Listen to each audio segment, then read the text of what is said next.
الحمد لله رب العالمين والعاقبة للمتقين والصلاة والسلام على أشرف الأنبياء والمرسلين عن أنس بن مالك رضي الله عنه قال سئل رسول الله صلى الله عليه وسلم عن الخمر تتخذ خلا فقال لا. أخرجه مسلم والترمذي وقال حسن صحيح. آج کا ہمارا بلوغ المرام کا سبق باب نمبر اس کا جو 3 ہے، باب ازالت النجاستی و بیانہا، کہ نجاست کو زائل کرنا، اس کا بیان کہ جو نجاست ہے، گندگی ہے، پلیدی ہے،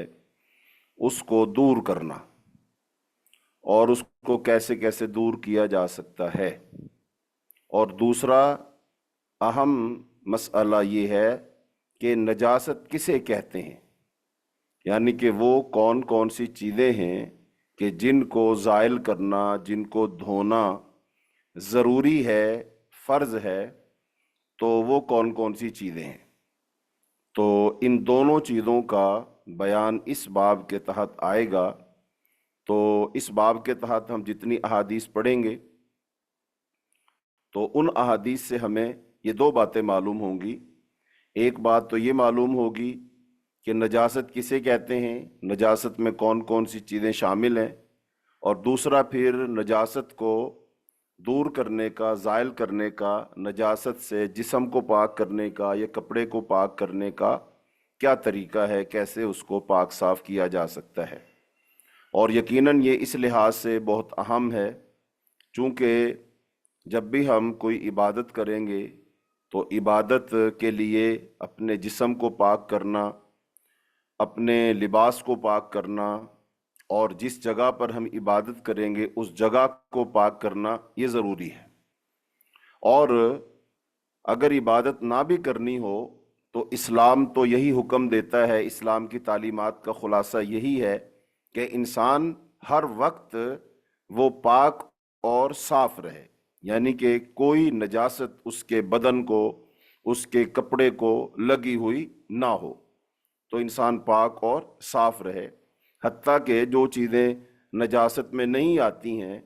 مثلاً وہ میل کچیل ہے، انسان کے جسم سے پسینے کی بدبو آتی ہے، تو اس طرح کی چیزوں کو بھی اپنے آپ سے دور کرنا چاہیے، اپنے آپ کو پاک اور صاف کرنا چاہیے۔ تو اسلام طہارت کا بھی حکم دیتا ہے اور نظافت کا بھی حکم دیتا ہے، یعنی طہارت تو نجاست سے آدمی جب پاک ہو جائے گا تو اس کو کہیں گے، لیکن ایک بندہ پاک ہی ہوتا ہے، کوئی نجاست نہیں لگی ہوتی، نجاست سے ملوث وہ نہیں ہوتا ہے، لیکن وہ اپنے آپ کو پاک اور صاف رکھتا ہے، تو پاک اور صاف رکھنے کا بھی اسلام ہمیں حکم دیتا ہے۔ بلکہ اسلام تو اس سے بھی آگے بڑھتا ہے اور کہتا ہے کہ انسان کو اپنا جتنا بھی میسر ہو سکے خوشبو کا استعمال کرنا چاہیے، خوشبو لگانی چاہیے۔ تو اب خوشبو لگانے کے جو احکام ہیں مردوں کے لیے اور ہیں، عورتوں کے لیے اور ہیں۔ تو بہرحال نہ صرف نجاست کو اپنے آپ سے زائل کرنا، دور کرنا، بلکہ بہت زیادہ اپنے آپ کو پاک صاف رکھنا، جیسا کہ جو اہل قباء تھے، قباء مسجد جہاں پر موجود ہے، یہاں پر جو صحابہ کرام رہا کرتے تھے، اہل قباء جو تھے، تو وہ کیا کرتے تھے کہ جب وہ پیشاب پخانے سے فارغ ہوتے اور پھر وہ طہارت حاصل کرتے، تو وہ کیا کرتے تھے، وہ مٹی کے ساتھ ساتھ پانی کا استعمال کرتے تھے۔ یہ بات آگے آ جائے گی کہیں کہ جب انسان بول و براز کرتا ہے تو اس کو اس سے پاک صاف ہونے کے لیے مٹی کے ڈھیلے استعمال کیے جا سکتے ہیں، اور جو بندہ مٹی کے ڈھیلے استعمال کر لیتا ہے تو وہ پاک صاف ہو جاتا ہے۔ لیکن یہ اہل قباء جو تھے وہ کیا کرتے تھے کہ وہ مٹی کے ڈھیلے بھی استعمال کرتے تھے، لیکن اور زیادہ پاک صاف ہونے کے لیے وہ پانی استعمال کیا کرتے تھے۔ تو اللہ تعالیٰ نے ان لوگوں کی تعریف فرمائی کہ یہ بہت زیادہ پاک اور صاف رہتے ہیں۔ تو بات وہی جو بیان میں کر رہا ہوں، سمجھانا چاہ رہا ہوں کہ ایک تو ہے نجاست کو اپنے آپ سے دور کرنا، ایک یہ ہے کہ میل کچیل کو اپنے آپ سے دور کرنا، اور ایک مسلمان مرد اور عورت کا وہ پاک صاف رہنا۔ تو جتنا وہ پاک صاف رہے گا تو اتنا ہی وہ اللہ کا قرب حاصل کر سکے گا، چونکہ اللہ تعالیٰ قرآن میں فرماتے ہیں ان اللہ یحب التوابین و یحب المتطہرین، کہ اللہ تعالیٰ توبہ کرنے والوں سے اور پاک صاف رہنے والوں سے محبت فرماتا ہے۔ تو بہرحال آج کا جو ہمارا سبق ہے وہ اس کا جو باب ہے وہ یہی ہے، باب ازالت النجاست و بیانیہا، کہ نجاست کو زائل کرنا، نجاست کو دور کرنا، اور بذات خود جو نجاست وہ کیا ہے تو اس کو سمجھنا۔ تو سب سے پہلے آئیے ہم یہ سمجھتے ہیں کہ نجاست کی تعریف کیا ہے، نجاست کسے کہتے ہیں۔ تو اس بارہ میں سید سابق رحمت اللہ علیہ، جن کی کتاب فقہ السنہ، وہ اس میں لکھتے ہیں کہ نجاست ہر وہ گندگی ہے جس سے بچنا اور اس کے کپڑے اور جسم پر لگ جانے کی صورت میں اسے دھونا ہر مسلمان پر واجب ہو جاتا ہے، فرض ہو جاتا ہے۔ تو ہر اس ایسی چیز کو نجاست کہیں گے، یعنی کہ جو چیز کپڑے پہ لگ جائے تو کپڑے سے اس کو ہٹانا دھونا واجب ہو جائے، جسم کو لگ جائے تو جسم سے اس کو ہٹانا اور جسم کو دھونا واجب ہو جائے، ضروری ہو جائے، لازم ہو جائے، تو ہر ایسی چیز کو نجاست کہیں گے۔ تو یہ نجاست کا ایک مفہوم وہ ذہن میں آ جاتا ہے، جیسا کہ اللہ تعالیٰ نے قرآن پاک میں سورہ مدثر کی آیت نمبر 4 میں ارشاد فرمایا، رسول اللہ صلی اللہ علیہ وسلم کی طرف اللہ رب العالمین کا روح سخن ہے، تو فرمایا وَثِيَابَكَ فَطَهِّرْ، اور اپنے کپڑے پاک رکھ، اپنے کپڑے پاک رکھ۔ تو لہذا کپڑوں کو پاک رکھنا، جسم کو پاک رکھنا، یہ ہر مسلمان کے لیے ہر وقت لازم اور ضروری ہے، الا کہ کوئی مجبوری کی اگر کوئی صورت آتی ہے تو وہ الگ ہے کہ انسان نجاست سے آلودہ ہو گیا ہے لیکن اب اس کو وہ دور کرنا چاہتا ہے، لیکن دور کرنے کے لیے اس کے پاس کوئی چیز میسر نہیں ہے، تو ایسی حالت میں اگر وہ کچھ وقت گزارتا ہے تو اس میں کوئی قباحت والی بات نہیں ہے، تو شریعت اس پر کوئی مواخذہ نہیں کرتی ہے۔ اور یہ ساری باتیں رسول اللہ صلی اللہ علیہ وسلم کی احادیث سے ہمیں بالکل ان کی رہنمائی مل جاتی ہے۔ تو اب نجاست کا مفہوم سمجھ لینے کے بعد اب اس بات کو ذہن نشین کرنا چاہیے کہ نجاست کی تعبیر کون سی درست ہوگی۔ تو کسی بھی چیز کے نجس ہونے کے لیے اس کی نجاست پر کتاب و سنت سے کوئی دلیل مطلوب ہے، یعنی قرآن و سنت سے کوئی دلیل ہوگی تو اس کو ہم نجاست کہیں گے، اور اگر قرآن و سنت کی اس پر کوئی دلیل نہیں ہے تو ظاہری بات ہے پھر اس کو ہم نجاست نہیں کہیں گے۔ تو اگر کسی چیز کے نجس ہونے پر کوئی شرعی دلیل میسر ہو تو وہ نجس ہے، اور اگر کوئی شرعی دلیل موجود نہ ہو تو محض اس کے مشہور ہونے یا کسی مسلک میں مروج ہونے کی وجہ سے اسے نجاست قرار نہیں دیا جا سکتا۔ تو نجاست کے معتبر ہونے کے لیے امام شوکانی رحمۃ اللہ علیہ کی جو انہوں نے بحث کی ہے تو اس کا خلاصہ آپ کے سامنے ہے، تو وہ بہت مفید ہے۔ وہ کہتے ہیں کہ براءت اصلیہ اور ہر چیز اصل میں طاہر ہے، اس قاعدہ کی روح سے یہ لازم قرار پاتا ہے کہ جو شخص کسی چیز کے نجس ہونے کا دعویٰ کرتا ہے اس سے دلیل کا مطالبہ کیا جائے۔ اگر تو اس کے نجس ہونے کی دلیل مل جائے، جیسے انسان کے پیشاب پخانے اور جانوروں کی جو لید کے نجس ہونے کی دلیل تو موجود ہے تو یہ چیزیں نجس ہوں گی، لیکن اگر وہ دلیل پیش کرنے سے عاجز ہو یا وہ کوئی ٹھوس دلیل نہ لا سکے تو ہم پر واجب ہے کہ اس صورت میں اصل طہارت اور براءت اصلیہ والے قاعدہ پر ہم توقف کریں۔ تو ان قواعد کی روشنی میں اسے پاک اور طاہر تسلیم کیا جائے۔ تو ساری بات کا خلاصہ یہی ہے کہ کس چیز کو نجاست ہم سمجھیں گے، کہیں گے، قرار دیں گے، تو اس کے لیے کیا چاہیے، ہمیں شرعی دلیل چاہیے۔ تو جب شریعت سے، قرآن و حدیث سے ہمیں اس کی دلیل مل جائے گی تو ہم اس کو نجاست سمجھیں گے، وہ نجاست کے حکم میں ہوگی، اور ایسی کوئی چیز جب ہمارے کپڑوں کو ہمارے بدن کو لگ جائے گی تو لہذا اس کو بدن سے کپڑوں سے زائل کرنا، اس کو دھونا کیا ہو جائے گا؟ واجب ہو جائے گا، چونکہ ایک مسلمان کو پاک صاف اور طاہر رہنے کا حکم ہے، جیسا کہ ابھی قرآن پاک کی آیت پڑھی وَثِيَابَكَ فَطَهِّرْ، اور آپ اپنے کپڑوں کو پاک رکھیں۔ تو اب اس باب کی پہلی حدیث ہم پڑھتے ہیں۔ عن انس بن مالک رضی اللہ عنہ قال سئل رسول اللہ صلی اللہ علیہ وسلم عن الخمر تتخذ خلا فقال لا، اخرجہ مسلم والترمذی وقال حسن صحیح۔ حضرت انس بن مالک رضی اللہ تعالیٰ عنہ فرماتے ہیں کہ رسول اللہ صلی اللہ علیہ وسلم سے سوال کیا گیا شراب کے بارے میں کہ کیا شراب کو سرکہ بنا لیا جائے؟ فقال لا، تو رسول اللہ صلی اللہ علیہ وسلم فرمایا نہیں، یعنی شراب کو سرکہ نہیں بنایا جا سکتا۔ اس حدیث کو امام مسلم نے، امام ترمذی نے نکالا ہے، اور امام ترمذی نے اس حدیث کو حسن اور صحیح کہا ہے۔ اب اس حدیث میں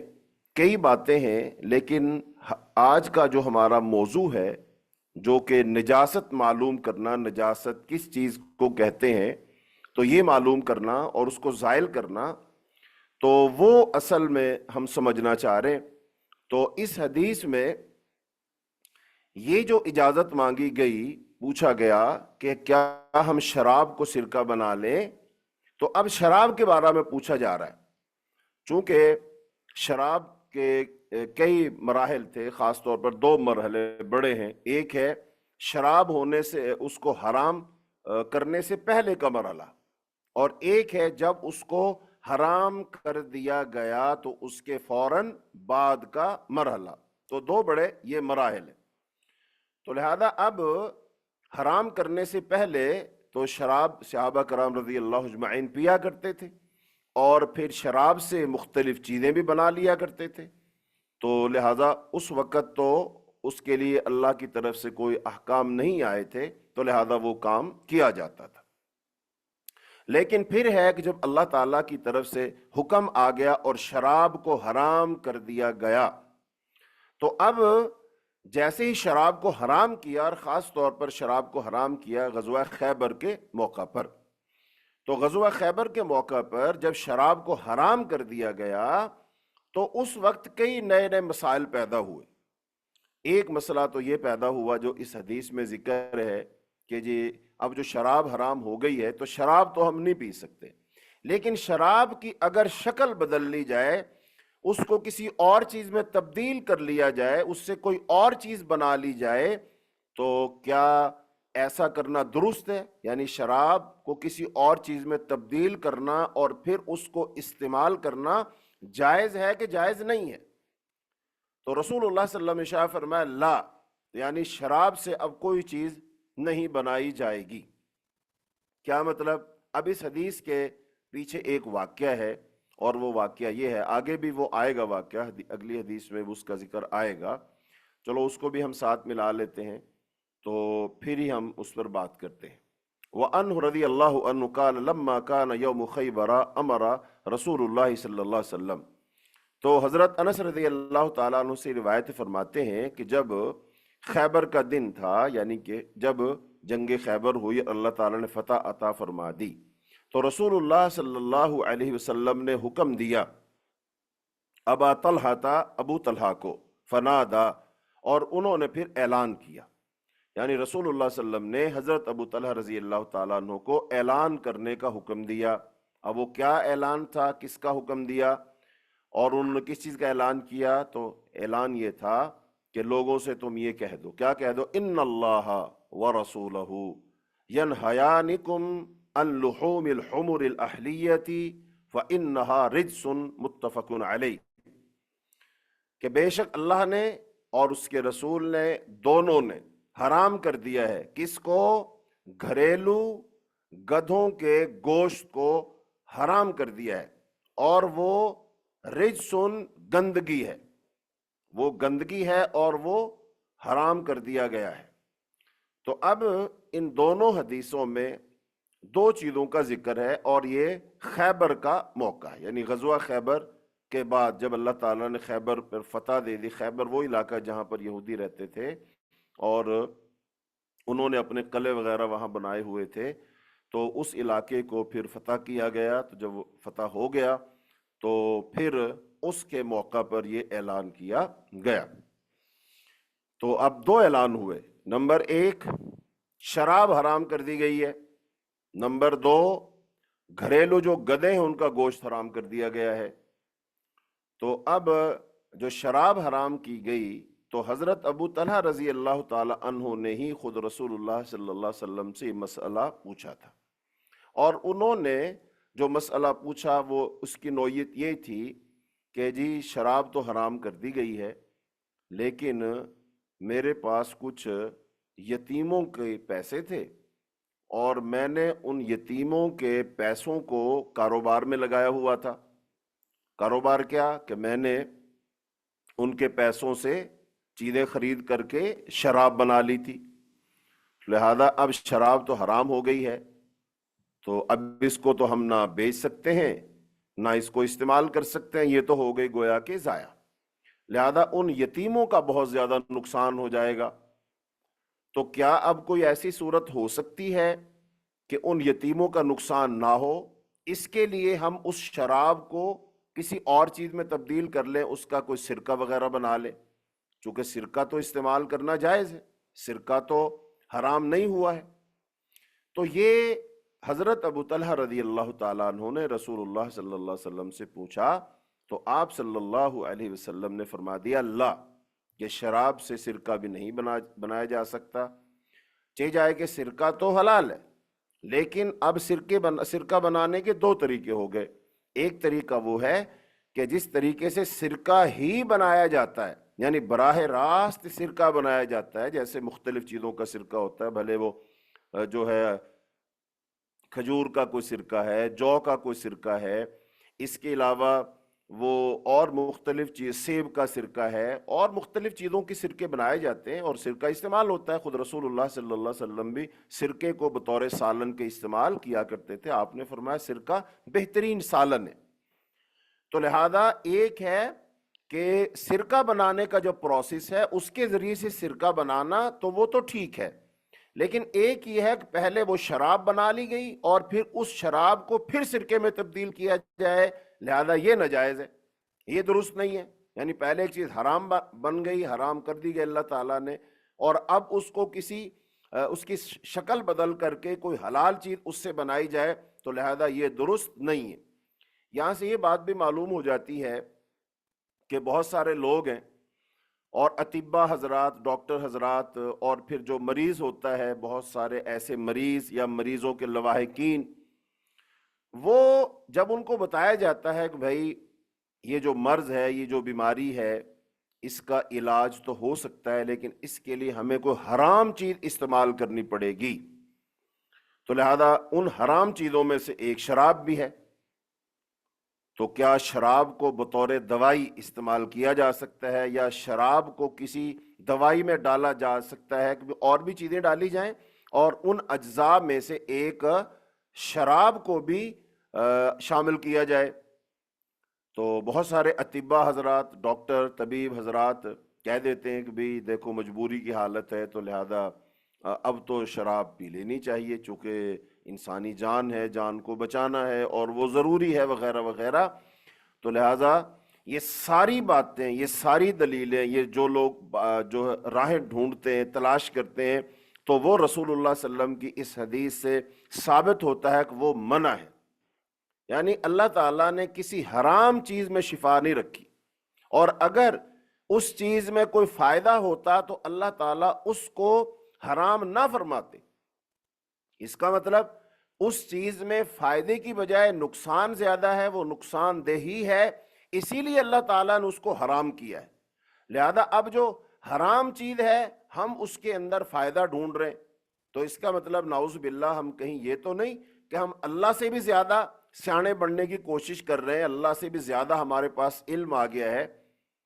کیونکہ اللہ نے ایک چیز حرام کر دی اور حرام کی ہے تو یقیناً اس کا نقصان ہے، وہ انسان اور انسانیت کے لیے مفید اور فائدہ مند ہو ہی نہیں سکتی ہے، لہذا اللہ نے تو اس کو کر دیا حرام۔ لیکن ہم کہتے ہیں نہیں نہیں اس میں فائدہ ہے، اس میں شفا ہے، اس سے علاج ہو سکتا ہے، تو اس کا مطلب یہ سوچ شیطانی سوچ ہو سکتی ہے، شیطان یہ بات ڈال رہا ہے، شیطان اس بات کو مزین کر رہا ہے، لہذا اس شیطانی سوچ کا خاتمہ ہونا چاہیے، اس شیطانی سوچ کا پیچھا نہیں کرنا چاہیے، ان وسوسوں، اندیشوں اور خیالات سے نکل آنا چاہیے۔ اور پھر دوسری بات یہ ہے، یورپ جو ہے، یعنی کہ جو مسلمان نہیں ہے، غیر مسلم ہے، وہ بہت سارے غیر مسلم جو ہیں ان کے نزدیک تو شراب شاید حرام نہیں ہے، لہذا وہ شراب کو حرام ہی نہیں سمجھتے، لہذا وہ اس کو مختلف چیزوں میں استعمال کرتے ہیں، بھلے دوا میں استعمال کریں، بھلے مشروب کے طور پر استعمال کریں، کسی بھی لحاظ سے استعمال کریں، لہذا یہ تو ان کی سوچ ہے نا۔ لیکن ہم جو مسلمان ہیں، ہمیں تو اللہ تعالیٰ کی طرف سے صاف ہدایات آ گئی، رسول اللہ صلی اللہ علیہ وسلم کی ہدایات آ گئیں، اللہ تعالیٰ نے ہمیں اصول اور ضابطے دے دیے، چیزیں حلال اور حرام کر کے ہمارے لیے طے کر دیا کہ یہ تم نے کرنا ہے اور یہ نہیں کرنا ہے، یہ تمہارے لیے حلال ہے اور یہ تمہارے لیے حرام ہے۔ لہذا اب ساری دنیا کو چھوڑ دو، ہم جو مسلمان ہیں ہم تو اللہ کی شریعت کے پابند ہیں نا، تو لہذا ہمیں تو اللہ کا حکم ماننا ہے، اور اللہ تعالیٰ اور رسول اللہ صلی اللہ علیہ وسلم سے زیادہ انسان اور انسانیت کے لیے کوئی بھلا چاہنے والے نہیں ہو سکتے۔ لہذا اللہ تعالیٰ نے اگر شراب کو حرام کیا ہے تو یقیناً اس میں فساد ہے، بگاڑ ہے، خرابی ہے، اس میں کوئی شفا نہیں ہے، اس میں کوئی بہتری نہیں ہے، جیسا کہ قرآن و حدیث کے دلائل سے یہ بات معلوم ہوتی ہے کہ یہ جو چیز ہے اس کا جو نقصان ہے اس کے نفع سے کہیں زیادہ ہے، اس کا جو فائدہ ہے اس کے نقصان سے وہ کم ہے، نقصان بہت زیادہ ہے۔ تو اب شراب جو ہے، شراب پی کر کے بہت سارے لوگ ہیں وہ اچھے کام بھی کیا کرتے تھے، مثلاً کیا اچھا کام ہے کہ ایک بندہ شراب پیتا ہے اور شراب پی کر جب اس کا خمار چڑھ جاتا ہے، نشہ اس کو چڑھ جاتا ہے، پھر وہ سخاوت بہت کرتا ہے، صدقہ خیرات بہت کرتا ہے، لہذا غریبوں کا، یتیموں کا، ناداروں کا، بیواؤں کا بہت فائدہ ہو جاتا ہے، تو لہذا اب وہ شراب پیے گا، شراب پی کر کے پھر شراب کے نشے میں بہت ساری دولت جو ہے صدقہ خیرات کر دے گا، تو لہذا غریبوں کا تو فائدہ ہی ہو گیا نا، تو لہذا اس کا شراب پینا غریبوں کے لیے تو باعث رحمت ثابت ہو رہا ہے، نعوذ باللہ من ذالک، تو اچھا کام کر رہا ہے شراب پی کر۔ ایسے ہی بہت سارے لوگ تھے، وہ جب میدان جنگ میں اترا کرتے تھے تو پھر وہ شراب پی لیا کرتے تھے، اور جب وہ شراب پیتے تھے تو پھر دل سے ڈر اور خوف نکل جاتا تھا، اور میدان میں ڈٹ کے لڑا کرتے تھے، بہادری کے ساتھ لڑا کرتے تھے، اور مد مقابل کو بچھاڑ دیا کرتے تھے، اور شراب پی کر کے ان کے جسم میں انرجی آ جاتی تھی اور طاقت آ جاتی تھی۔ لہٰذا اب ایسا بندہ اگر میدان میں کھڑا ہے، مد مقابل دشمن ہے، اور دشمن پر وہ وار کر رہا ہے، پھر دشمن کو شکست دے رہا ہے اور اسلام کو غالب کر رہا ہے، تو لہٰذا یہ بھی فائدہ ہی ہے۔ لیکن اللہ رب العالمین ان سارے فائدوں کو جانتے ہیں، تو اللہ تعالیٰ نے فرمایا اسمہما اکبر من نفعہما، کہ ان کا گناہ دونوں کا، شراب کا، جوئے کا، ان کا جو گناہ ہے وہ ان کے فائدے سے جو بڑا ہے۔ مثلا اگر کوئی شراب پی لیتا ہے، شراب پی کر کے وہ ایسے کلمات بول لیتا ہے، ایسے جملے بول لیتا ہے، اللہ تعالیٰ کی نعوذ باللہ توہین کر دیتا ہے، اور پھر اور بہت کچھ ہو سکتا ہے۔ مثال کے طور پر یہ تو لوگوں کے مشاہدات ہیں کہ کئی لوگوں نے شراب پی، اور شراب پی کر کے انہوں نے اپنے جو محرم رشتے ہیں، محرم رشتے، ان کے ساتھ ہی وہ آلودہ ہو گئے، ان کے ساتھ ہی انہوں نے غلط کاریاں کر لی۔ جب شراب پی لی، عقل جو قائم نہ رہی، ہوش و حواس نہ رہے، انہوں نے اپنی بیٹی کے ہی سر سے دوپٹہ کھینچ لیا، اپنی بہن کے سر سے ہی دوپٹہ کھینچ لیا، تو یہ کیا ہے؟ یہ شراب کی کرشمہ سازی ہے نا، اور یہی آج یورپ میں ہو رہا ہے۔ تو یورپ میں جو ایک بہت بڑا طبقہ ہے وہ شراب پیتا ہے، اور شراب پی کر کے وہ پھر بھول جاتے ہیں میں کہاں ہوں اور میرے سامنے کون ہے، لہذا ان کی دست درازیوں سے ان کے محرم رشتے بھی پھر محفوظ نہیں رہتے۔ تو بہرحال شراب کی خباثتیں بہت زیادہ ہیں، نقصانات بہت زیادہ ہیں، جسمانی نقصان بہت زیادہ ہیں، فکری نقصان بہت زیادہ ہیں، معاشرتی نقصان بہت زیادہ ہیں، مالی نقصان بہت زیادہ ہیں۔ لہٰذا اللہ رب العالمین نے اگر ایک چیز کو حرام کیا ہے تو اس کے پیچھے یقیناً یقیناً شریعت ہے، اور اللہ رب العالمین جو انسان کی بھلائی چاہتے ہیں وہ ہے، اور اس کے اندر بہت ساری حکمت ہیں۔ اور پھر دوسری بات یہ، کوئی حکمت ہمیں معلوم ہو یا نہ ہو، جب اللہ نے حکم دے دیا کہ یہ چیز تم نے نہیں پینی، یہ نہیں کھانی، یہ حرام ہے، بس ہم مسلمان ہیں تو ہم تو پابند ہو گئے اس بات کے کہ ہم اللہ تعالیٰ کا حکم مانیں گے۔ تو بہرحال یہ اس سے ایک مسئلہ اس سے یہ بھی نکلتا ہے کہ شراب کی کوئی چیز نہیں بنا سکتے۔ اچھا، اب جو ہمارا جو موضوع ہے، کیا شراب پھر نجس ہے؟ حرام تو ہے لیکن کیا نجس بھی ہے؟ چونکہ حافظ ابن حجر رحمۃ اللہ علیہ اس حدیث کو لائے ہیں نجاستوں کے باب میں، تو ہاں یہ بات بھی طے ہے، اس پر علماء کا اتفاق ہے کہ جو شراب ہے وہ کیا ہے، وہ نجس بھی ہے۔ یعنی اگر یہ شراب کپڑوں کو لگی ہوگی، اگر یہ شراب کسی پانی میں گر جائے گی تو لہذا اس پانی کو بھی کیا کر دے گی، یہ ناپاک کر دے گی۔ تو لہذا اگر کپڑوں کو شراب لگ جاتی ہے تو لہذا کپڑوں کو دھونا چاہیے، کپڑے سے اس کو ہٹانا چاہیے۔ اب یہاں پر ایک سوال خود بخود پیدا ہو جائے گا، اور وہ یہ ہے کہ ہمارے ہاں جو مرد و زن ہیں وہ پرفیوم استعمال کرتے ہیں، تو لہذا اس پرفیوم کے اوپر تو لکھا ہوتا ہے کہ اس میں الکوہل شامل ہے، لہذا اب جو الکوہل والا پرفیوم ہے تو جب اس کو ہم اپنے بدن پر یا کپڑوں پر لگاتے ہیں تو پھر تو وہ شراب کپڑوں کو بھی لگتی ہے۔ تو کیا پھر ایسے پرفیوم استعمال کرنے چاہیے یا نہیں کرنے چاہیے؟ تو دیکھیں جی، اس بارے میں صاف بات یہ ہے کہ اب اگر اس خوشبو میں، اس خوشبو کی شیشی میں، اس پرفیوم میں شراب ہے، اور پکی بات ہے کہ شراب ہی ہے، وہ شراب جو حرام ہے وہی محلول اس کے اندر شامل ہے، تو لہٰذا ایسے پرفیوم کو استعمال نہیں کرنا چاہیے۔ اچھا، اب اس کے اندر دو چیزیں آ جائیں گی۔ پہلی بات ہے ایسے پرفیوم کا خریدنا، یعنی کہ جب آپ ایک پرفیوم کی شیشی خرید رہے ہیں تو لہذا آپ بظاہر تو آپ خوشبو ہی خرید رہے ہیں، لیکن خوشبو کی شیشی میں لکھا ہوتا ہے کہ اس میں اتنے پرسنٹ وہ الکوہل ہے، اور اتنے پرسنٹ اس میں الکوہل کے علاوہ وہ خوشبو ہے۔ لہذا جب آپ اس کی قیمت ادا کر رہے ہیں تو آپ وہ الکوہل بھی تو خرید رہے ہیں، اس کے بھی تو پیسے بھر رہے ہیں آپ، اور دوسرا اس میں سے جو خوشبو ہے اس کے بھی پیسے دے رہے، تو آپ ان دونوں چیزوں کے پیسے دے رہے ہیں۔ تو پہلی بات تو یہ ہوئی، آپ شراب کے خریدار بن رہے ہیں، تو لہذا جو حرام چیز ہے اس کو خریدنا بھی حرام ہے، پھر اس کو استعمال کرنا حرام ہے۔ اور شراب جو ہے پھر اس کے بارے میں یہ ہے کہ یہ نجاست میں سے ہے، تو لہذا یہ کپڑوں کو لگی ہو تو پھر کپڑوں کو دھونا چاہیے۔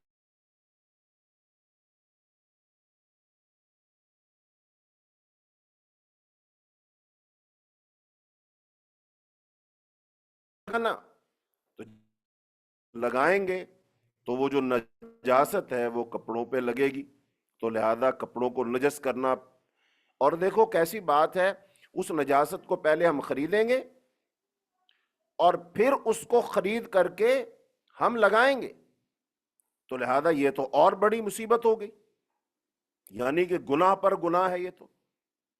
تو لہذا اس کو خریدنا بھی نہیں ہے اور پھر اس کو لگانا بھی نہیں ہے، لہذا دونوں چیزوں سے ہی بچنا چاہیے۔ تو لہذا یہ نجاستوں کے باب میں لانے کا ایک ہی مقصد ہے کہ یہ بھی نجاست ہے، تو لہذا اس سے بچنا چاہیے، اس سے اپنے آپ کو پاک صاف رکھنا چاہیے۔ بعض لوگ یہ دلیل دیتے ہیں کہ جب ہم اس پرفیوم کو کا شاور مارتے ہیں، شاور لیتے ہیں،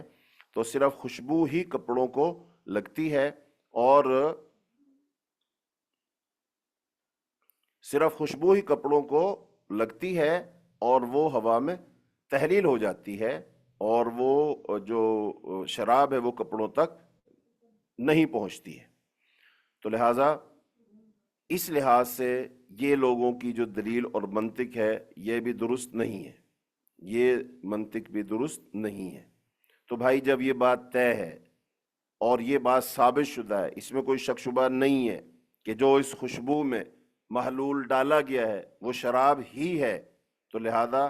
وہ جو شراب ہے جس کو ہم پیتے ہیں وہی ہے، تو لہذا پھر اس کو استعمال نہیں کرنا چاہیے۔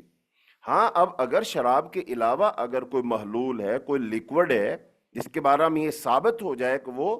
شراب نہیں ہے، تو ایسا کوئی لیکوڈ اگر ڈال کر پرفیوم بنایا جاتا ہے تو پھر ٹھیک ہے،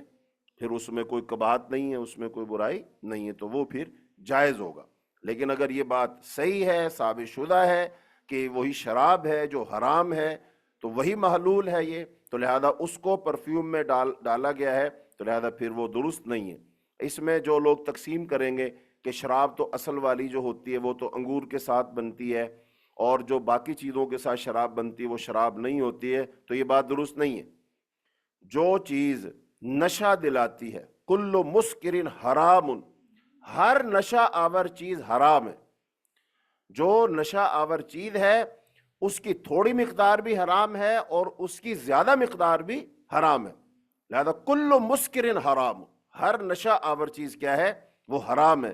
اب وہ نشہ آور چیز انگور سے بنے، کھجور سے بنے، مکئی سے بنے، جو سے بنے، گندم سے بنے، کسی بھی چیز سے بنے، شرط یہ ہے کہ اس محلول میں اگر نشہ پیدا ہو گیا ہے لہذا وہ چیز حرام ہو جائے گی۔ لہذا نشہ پیدا ہونے سے پہلے وہ چیز حرام نہیں تھی، لیکن جب اس میں وہ نشے والے اثرات پیدا ہو چکے ہیں لہذا وہ چیز کیا ہو جائے گی؟ وہ حرام ہو جائے گی۔ مثال کے طور پر آگے جا کر بلوغ المرام میں جب کھانوں کا اور پینے والی چیزوں کا بیان آئے گا تو وہاں پر یہ آئے گی کہ اہل عرب جو تھے نبیذ بنایا کرتے تھے۔ نبیذ کیا ہوتی ہے کہ آپ کھجور لیں، کھجور کو پانی میں ڈالیں، بھگو دیں اس کو اور اس کو ڈھانپ کے رکھ دیں، تو وہ کیا ہے، رات بھر وہ جب پانی کھجور میں پڑی رہے گی تو پانی میں اس کا اثر آ جائے گا اور پانی میٹھا ہو جائے گا، یعنی بغیر کوئی اضافی چیز ڈالے وہ پانی میٹھا ہو جائے گا۔ بعض لوگ پھر کیا کرتے ہیں، اس کھجور کو پانی کے اندر ہی ایسے وہ مسل لیتے ہیں تو اس سے وہ پانی کے اندر گھل جاتی ہے، مکس ہو جاتا ہے، پھر بعض لوگ اس کو چھان لیتے ہیں، بعض لوگ نہیں چھانتے ہیں، اس کو ویسے ہی پی لیتے ہیں، اس کو کہتے ہیں نبیذ، تو لہذا کھجور کی نبیذ بنائی جاتی ہے۔ تو اس کے بارے میں بھی رسول اللہ صلی اللہ علیہ وسلم نے ہدایت دی ہے کہ وہ اگر ایک خاص وقت تک اس کو رکھا جائے گا تو ٹھیک ہے، لیکن اگر اسے زیادہ وقت اس کو رکھا جائے گا تو پھر اس نبیذ کو بھی نہیں پی سکتے۔ تو اس کی وجہ کیا نہیں پی سکتے؟ چونکہ زیادہ وقت اس کو ڈھانپ کر رکھنے سے اس کے اندر وہ نشے والی کیفیت پیدا ہونا شروع ہو جائے گی، یعنی آہستہ آہستہ جیسے جیسے وقت گزرے گا اس میں وہ شراب والی کیفیات پیدا ہونا شروع ہو جائیں گی، اور جب کوئی شخص اس مشروب کو پیے گا تو اس کو نشہ چڑھے گا، اس کو نیند آئے گی، اور اس کا مطلب اب اس سے جو نشہ چڑھ رہا ہے، اب جو اس کو نیند آ رہی ہے، یہی کیفیت تب پیدا ہوتی ہے جب اس بندے کو آپ شراب پلا دو۔ لہذا شراب پینے سے بھی ابتدائی حالت میں اس کو وہ نیند آتی ہے، خمار آتا ہے، تو لہذا یہی کیفیت اس نبیذ کے محلول کو پینے سے، تو اس کا مطلب زیادہ دیر رکھنے سے اس نبیذ کے اندر بھی کیفیت پیدا ہو گئی، تو لہذا اب جب شراب والی کیفیت پیدا ہو رہی ہے تو لہذا وہ چیز کسی سے بنائی گئی ہو، وہ انگور سے، کھجور سے، گندم سے یا کسی بھی چیز سے بنائی گئی، تو لہذا وہ چیز کیا کہلائے گی؟ وہ حرام کہلائے گی۔ تو اس لیے تو شراب جو ہے تو وہ حرام ہی ہے۔ اب یہ تمیز کرنا جی فلاں فلاں چیز سے بنی ہوئی تو وہ محلول تو شراب کہلائے گا، فلاں فلاں چیز سے وہ بنی ہوئی جو محلول ہے، وہ شربت ہے، وہ شراب نہیں کہلائے گا۔ یہ ہماری اپنی اپچ ہے، یہ شریعت میں ہیلے ہیں، اور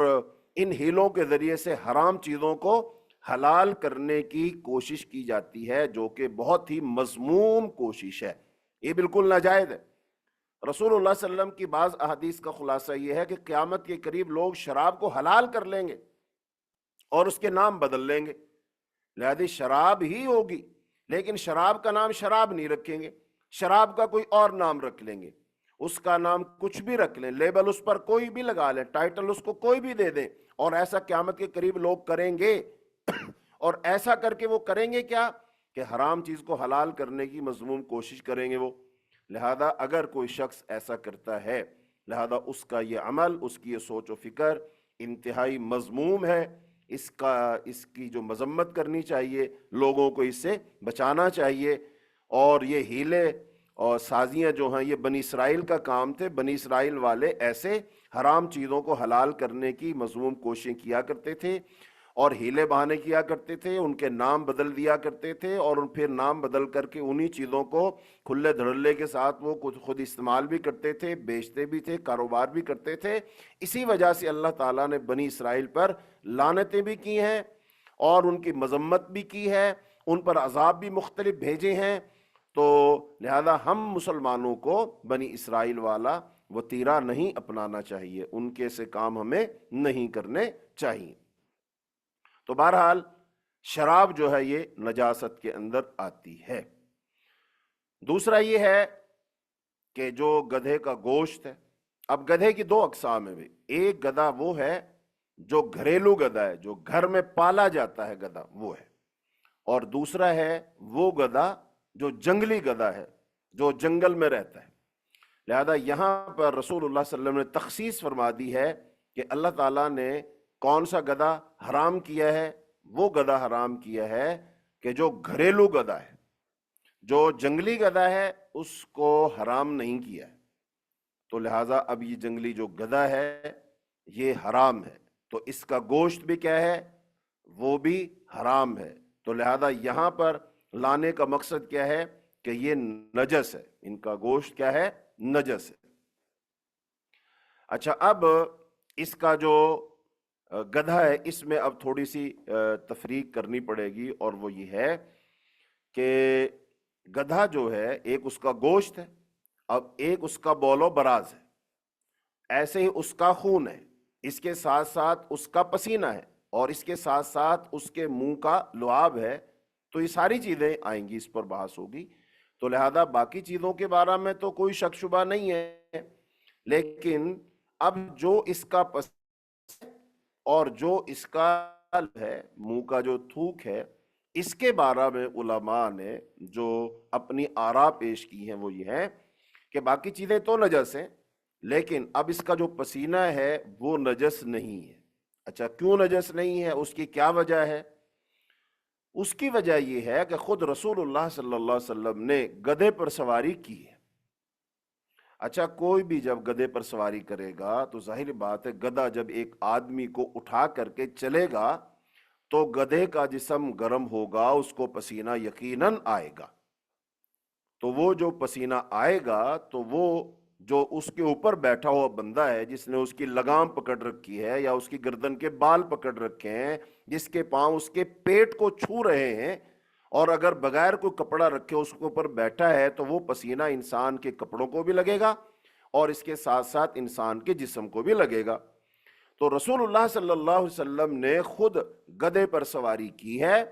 لیکن آپ صلی اللہ علیہ وسلم نے کبھی بھی ایسا نہیں کیا، صحابہ کرام نے یہ نقل نہیں کیا کہ آپ صلی اللہ علیہ وسلم گدھے سے اترے ہوں اور آپ نے پھر غسل فرمایا ہو یا اپنے کپڑوں کو دھویا ہو یا اپنے بدن کو دھویا ہو، اور پھر آپ صلی اللہ علیہ وسلم نے یہ ہدایات دی ہوں کہ بھی گدھے کے اوپر اگر کوئی سواری کرے تو پھر وہ غسل کرے یا اپنے کپڑوں کو دھوئے، چونکہ اس کا پسینہ نجس ہے۔ تو ایسا کوئی احادیث کے اندر نہیں آیا۔ تو سواری کرنا ثابت ہے، آپ صلی اللہ علیہ وسلم نے کی ہے۔ تو یہاں سے یہی استدلال ہے کہ جو گدھا ہے اس کا پسینہ وغیرہ وہ نجس نہیں ہے۔ اگر اس پر کوئی بیٹھتا ہے، سواری کرتا ہے، پسینہ کپڑوں کو لگ جاتا ہے تو لہٰذا ان کو دھونے کی ضرورت نہیں ہے۔ ہاں، یہ الگ بات ہے کہ وہ بندہ زیادہ صفائی ستھرائی کے لیے اپنے آپ کو اس وقت وہ غسل کر لیتا ہے یا اپنے کپڑے تبدیل کر لیتا ہے یا کپڑوں کو دھو لیتا ہے، تو یہ نور علی نور کے تحت ہے، یعنی کہ بہت زیادہ صفائی طہارت پسند آدمی ایسا کرے گا تو اس کا کرنا ٹھیک ہے، لیکن اس کا مطلب یہ نہیں ہوگا کہ اب چونکہ اس نے خود کپڑے بدلے ہیں یا اس نے غسل کیا ہے تو اس لیے کہ کپڑے نجس ہو گئے تھے، ناپاک پلید ہو گئے تھے تو اس لیے بدلے ہیں، تو ایسا نہیں ہے۔ اگر ایسا ہوتا تو خود رسول اللہ صلی اللہ علیہ وسلم اس کی صراحت اور وضاحت فرما دیتے، جبکہ رسول اللہ صلی اللہ علیہ وسلم سے اس کی کوئی صراحت وضاحت نہیں ہے۔ تو لہٰذا اب جو گھوڑا ہے اس کے بارے میں تو شک ہی نہیں ہے، اب جو گھوڑا ہے اس کا پسینہ، گدھے کا پسینہ، ایسے ہی اونٹ ہے اس کا پسینہ وغیرہ، یہ نجس نہیں ہے۔ باقی اب گدھا اگر کسی برتن میں منہ ڈال دے، پانی کے اندر منہ ڈال دے، تو کیا وہ پانی نجس ہو جائے گا، اس کو پھینک دینا چاہیے، یا اس پانی کو استعمال کیا جا سکتا ہے، مطلب اس کے ساتھ وضو وغیرہ کیا جا سکتا ہے، غسل وغیرہ کیا جا سکتا ہے یا نہیں؟ تو اس بارے میں بھی جو خلاصہ کلام ہے وہ یہ ہے کہ اس پانی کے ساتھ غسل کیا جا سکتا ہے، وضو کیا جا سکتا ہے، وہ پانی پاک ہے۔ اگر کسی کا دل نہیں مانتا، یہ الگ بات، کسی کے دل ماننے نہ ماننے سے کوئی چیز حرام، نجس، ناپاک نہیں ہوتی ہے،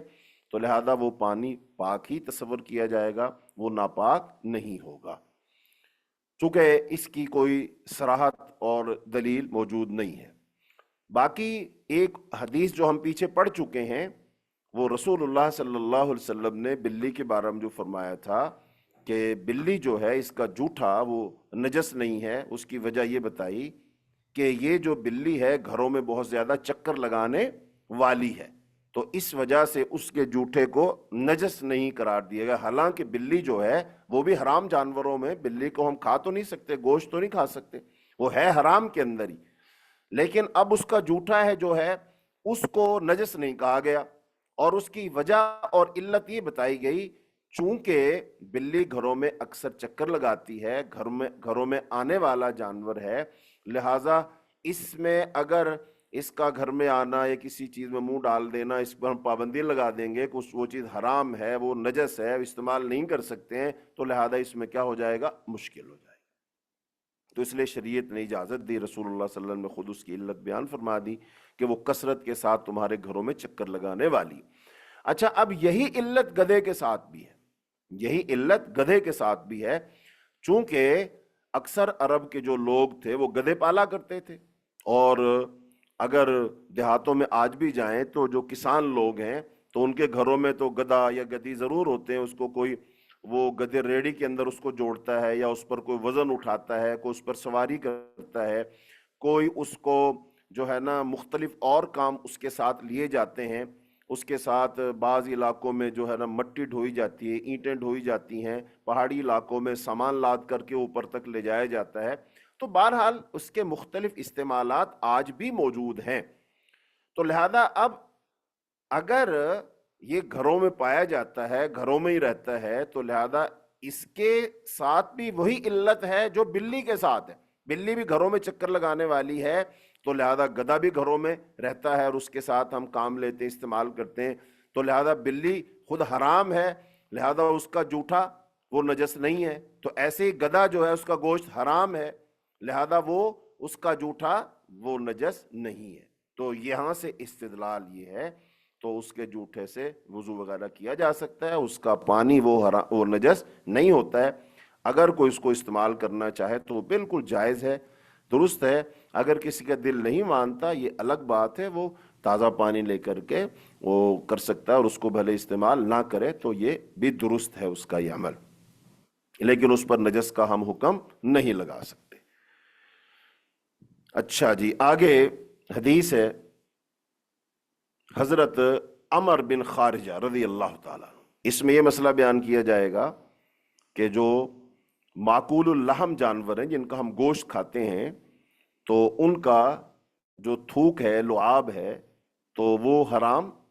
نجس نہیں ہوتا، وہ نجس نہیں ہوتا، کراہت اگر کسی کو آتی وہ الگ بات ہے، لیکن وہ نجس نہیں ہوتا۔ تو حدیث یہی ہے، قال خطبنا رسول اللہ صلی اللہ علیہ وسلم،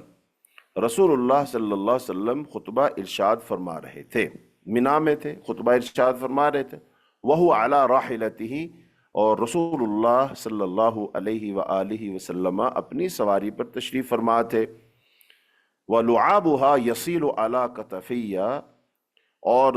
اس اونٹ کا جو لعاب تھا وہ اس صحابی کے کندھوں پر گر رہا تھا،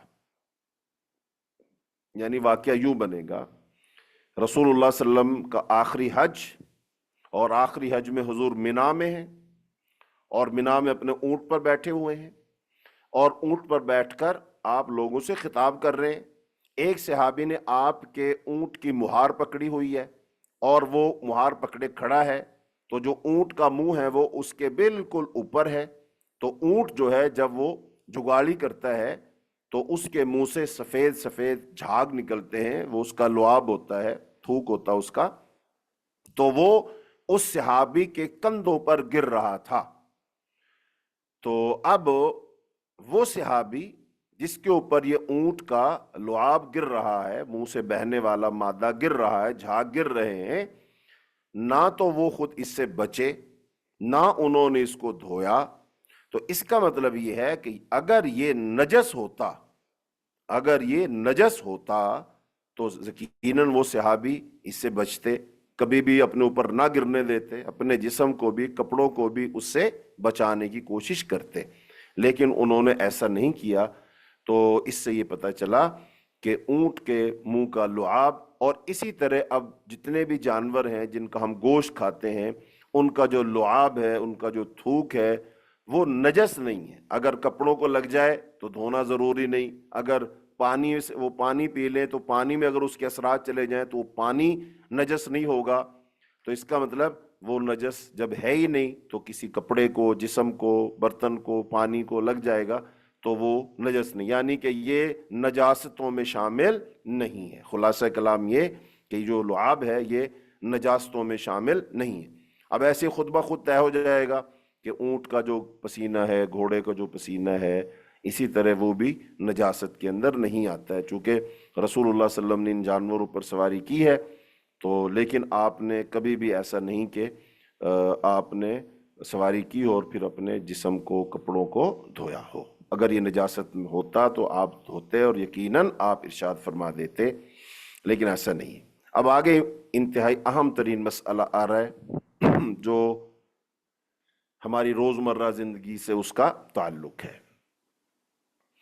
حضرت عائشہ رضی اللہ تعالی عنہا فرماتی ہیں، قالت کان رسول اللہ صلی اللہ علیہ وسلم یغسل المنی ثم یخرج الى الصلاة فی ذلک الثوب وانا انظر الى اثر الغسل، متفق علیہ۔ حضرت عائشہ رضی اللہ تعالیٰ فرماتی ہیں کہ رسول اللہ صلی اللہ علیہ وسلم آپ کے جسم پر منی لگی ہوتی تھی۔ منی کسے کہتے ہیں؟ کہ انسان کی، مرد کی شرمگاہ سے نکلنے والا وہ گاڑھا مادہ جو کہ جوش کے ساتھ نکلتا ہے اور جو پھر اولاد کی پیدائش کا سبب بنتا ہے، اس کو منی کہتے ہیں۔ تو اب وہ منی رسول اللہ صلی اللہ علیہ وسلم کے کپڑوں کو لگ جاتی تھی، تو آپ صلی اللہ علیہ وسلم اس منی کو آپ نے دھویا، ثم یخرج الی الصلاۃ فی ذلک الثوب، پھر رسول اللہ صلی اللہ علیہ وسلم انہی کپڑوں میں نماز پڑھنے کے لیے تشریف لے گئے۔ یعنی رسول اللہ صلی اللہ علیہ وسلم منی کو دھوتے، کپڑوں پہ جو لگی ہوتی، اور پھر نماز پڑھنے کے لیے انہی کپڑوں میں چلے جاتے۔ وَأَنَا أَنظُرُ إِلَىٰ أَثَرِ الْغَسْلِ، اور میں رسول اللہ صلی اللہ علیہ وسلم کے وہ جو دھونے کا اثر تھا وہ دیکھا کرتی تھی۔ یعنی آپ صلی اللہ علیہ وسلم جب دھو لیتے تو دھونے کے بعد آپ کے کپڑوں پر نشان باقی رہ جاتا تھا، اور میں اس کو دیکھا کرتی تھی کہ نشان باقی ہے، اور آپ صلی اللہ علیہ وسلم نماز پڑھنے کے لیے تشریف لے گئے۔ اب اسی معنی مفہوم کی آگے احادیث ہیں، ان کو بھی ہم پڑھ لیں پھر۔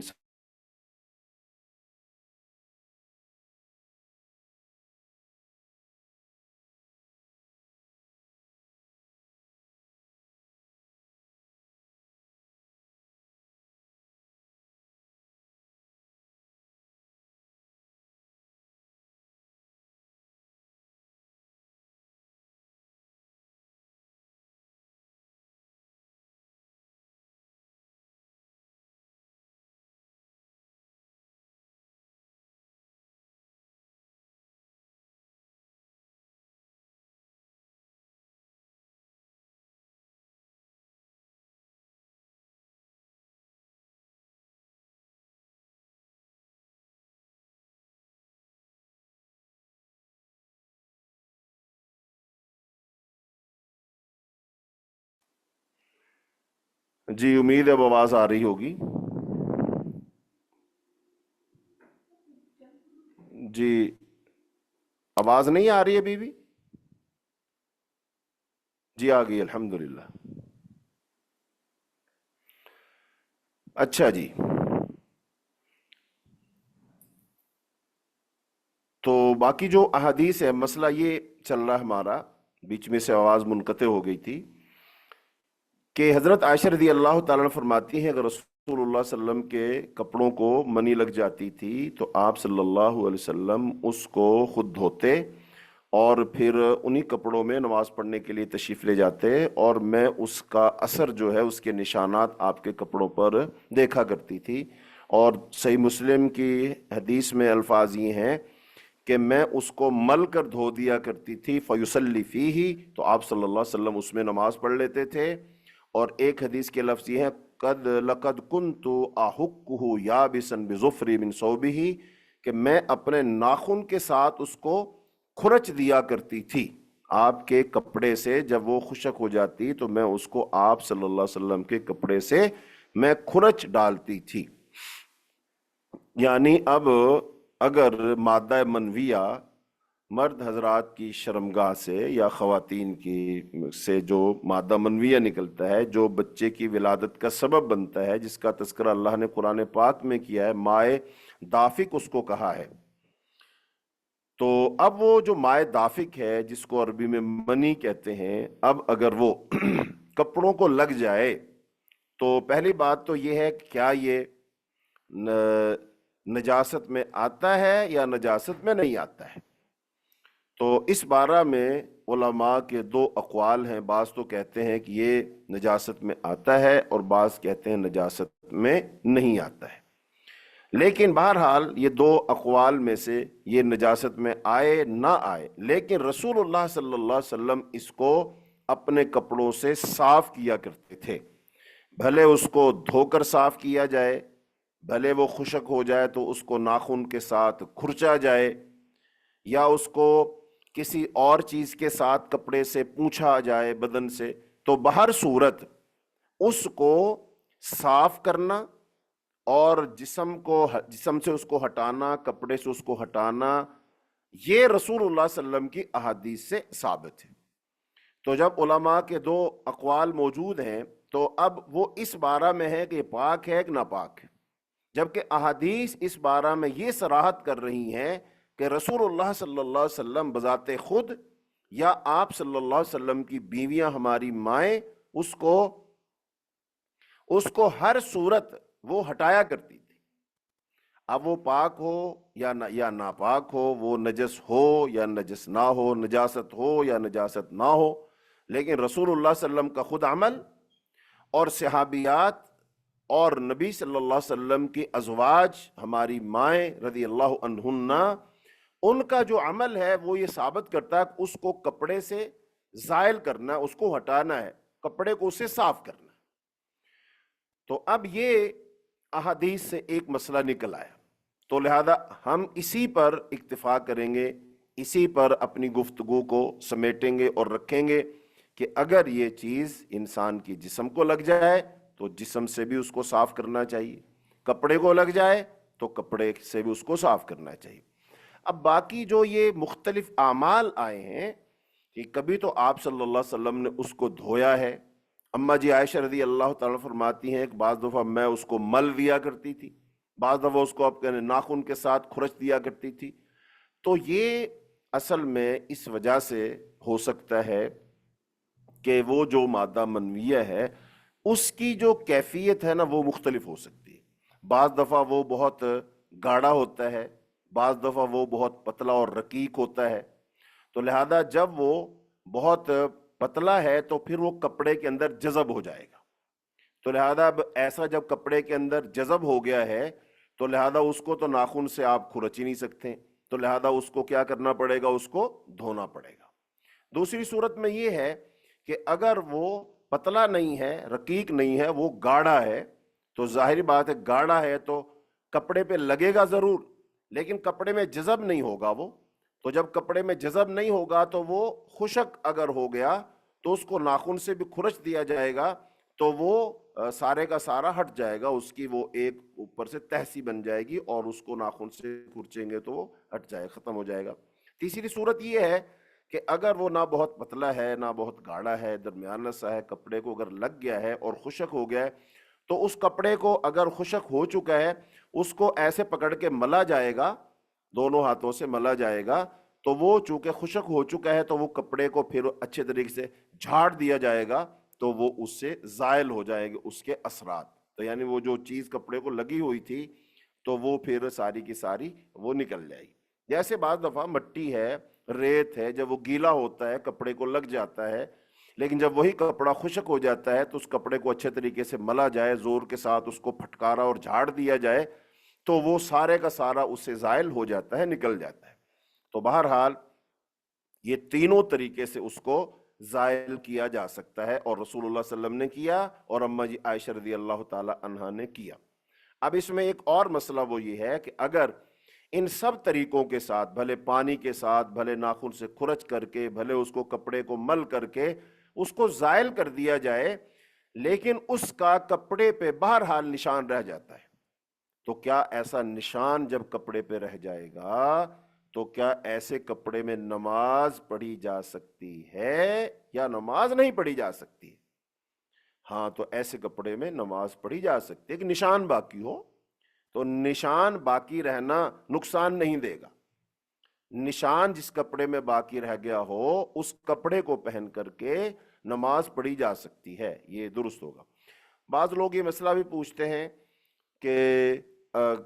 کوئی چیز ایک کپڑے کو، جیسے یہاں پر ذکر ہو رہا ہے، لگی، اور آگے بھی ایک مسئلہ آ رہا ہے اس میں بھی اس چیز کو دھویا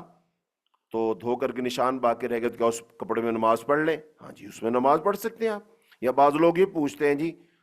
ہم نے کپڑے پہنے ہوئے تھے، میاں بیوی جو ہے انہوں نے حقوق زوجیت ادا کیے ہیں، تو اب کپڑوں کو بھلے کوئی چیز نہیں لگی ہے، لیکن کیا ایسے کپڑوں کو اب پہنا جا سکتا ہے یا ان کپڑوں کو اتارنا لازمی ہے، کپڑے بدلنا ضروری ہے، کوئی دوسرا سوٹ پہننا ضروری ہے؟ تو ایسا کوئی ضروری نہیں۔ ایسے اس حالت میں، اس کیفیت میں جو بتائی جا رہی ہے، جو سوال ہے، اور اس صورت میں انہی کپڑوں کو پہنا جا سکتا، کپڑوں پہ کوئی اثر نہیں، کپڑے ناپاک بالکل نہیں ہوئے ہیں، اور اگر کپڑوں کو اتار کے رکھ دیا گیا تھا پھر کپڑے وہی پہن لیے گئے تو بالکل ٹھیک ہے، وہ کپڑے صحیح ہیں، وہ کپڑے ناپاک نہیں ہیں۔ اور اگر کپڑوں کو کوئی چیز لگ بھی گئی تھی تو اتنی جگہ کو دھو لیا گیا ہے تو پھر باقی سارے کپڑے پہلے ہی پاک تھے، اور جہاں پر کوئی چیز لگی تھی وہ دھونے سے، زائل کرنے سے لباس بالکل پاک اور صاف ہے، تو لہذا اس طریقے سے کپڑا کیا ہوگا، بالکل پاک اور صاف ہی رہے گا، وہ کپڑا ناپاک وہ نہیں ہوگا۔ اچھا جی، آگے اس لحاظ سے ایک بہت اہم مسئلہ ہے، اور اس سبق کے ہمارے دو ہی مسئلے رہ گئے ہیں، پھر آج کا ہمارا سبق اپنے اختتام کو پہنچے گا۔ اب ایک مسئلہ یہ ہے کہ چھوٹے بچے، بچیاں، بیٹے بیٹیاں ہوتے ہیں، ایسی حالت میں بچہ جس کی عمر ابھی اتنی ہے، چند مہینے ہے، کہ وہ صرف ماں کا دودھ پیتا ہے، اور جو لڑکا ہے یا لڑکی ہے، یعنی اتنی عمر ہے، چند مہینے ہے، کبھی صرف ماں کا دودھ پیتے ہیں، ماں کے دودھ کے علاوہ کوئی اور خوراک نہیں کھاتے ہیں، تو اس عمر کے جو لڑکا یا لڑکی ہے تو اس کا جو پیشاب ہے اس کے کیا احکام ہے؟ تو آج کل کا تو زمانہ ہی خیر پیمپر کا زمانہ ہے، پیمپر لگا لیتے ہیں، مسئلہ ہی نہیں ہے، ہوتا ہی نہیں ہے، لیکن پھر بھی ہر جگہ پیمپر دستیاب نہیں ہے، یا ہر جگہ پیمپر نہیں لگاتے ہیں، یا بہت سارے لوگ پوش ایریاز میں ہوں، پیمپر لگا سکتے ہوں، لیکن پھر بھی وہ فزیکلی اپنے بچے کو فٹ رکھنے کے لیے اور بہت ساری بیماریوں سے بچانے کے لیے تو وہ اپنے بچے کو یہ پیمپر وغیرہ نہیں لگاتے ہیں، ان کے سائیڈ ایفیکٹس بہت سارے ہوتے ہیں، نقصانات بہت سارے ہوتے ہیں، بہرحال وہ نہیں لگاتے ہیں، تو وہاں یہ مسئلہ پیش آ سکتا ہے، گاؤں دیہاتوں میں مسئلہ پیش آ سکتا ہے۔ بہرحال مسئلہ اپنی جگہ پر موجود ہے، اور وہ یہ ہے کہ اگر چھوٹا بچہ پیشاب کر دیتا ہے تو پھر کیا اب سارے کپڑے دھونے چاہیے، یا پھر لڑکا اور لڑکی دونوں میں سے لڑکی پیشاب کر دے تو پھر کیا کرنا چاہیے، لڑکا پیشاب کر دے تو کیا کرنا چاہیے؟ عام طور پر تو ذہن یہ ہوگا بھی لڑکا کر دے یا لڑکی کر دے ایک ہی بات ہے، تو لہذا ایک طریقہ ہی ہے اور وہ دھویا جائے گا وغیرہ وغیرہ، لیکن نہیں، شریعت نے اس میں تھوڑا سا فرق کیا ہے، اور وہ فرق کیا کیا ہے کہ اگر لڑکا اس عمر کا کہ جب وہ صرف ماں کی غذا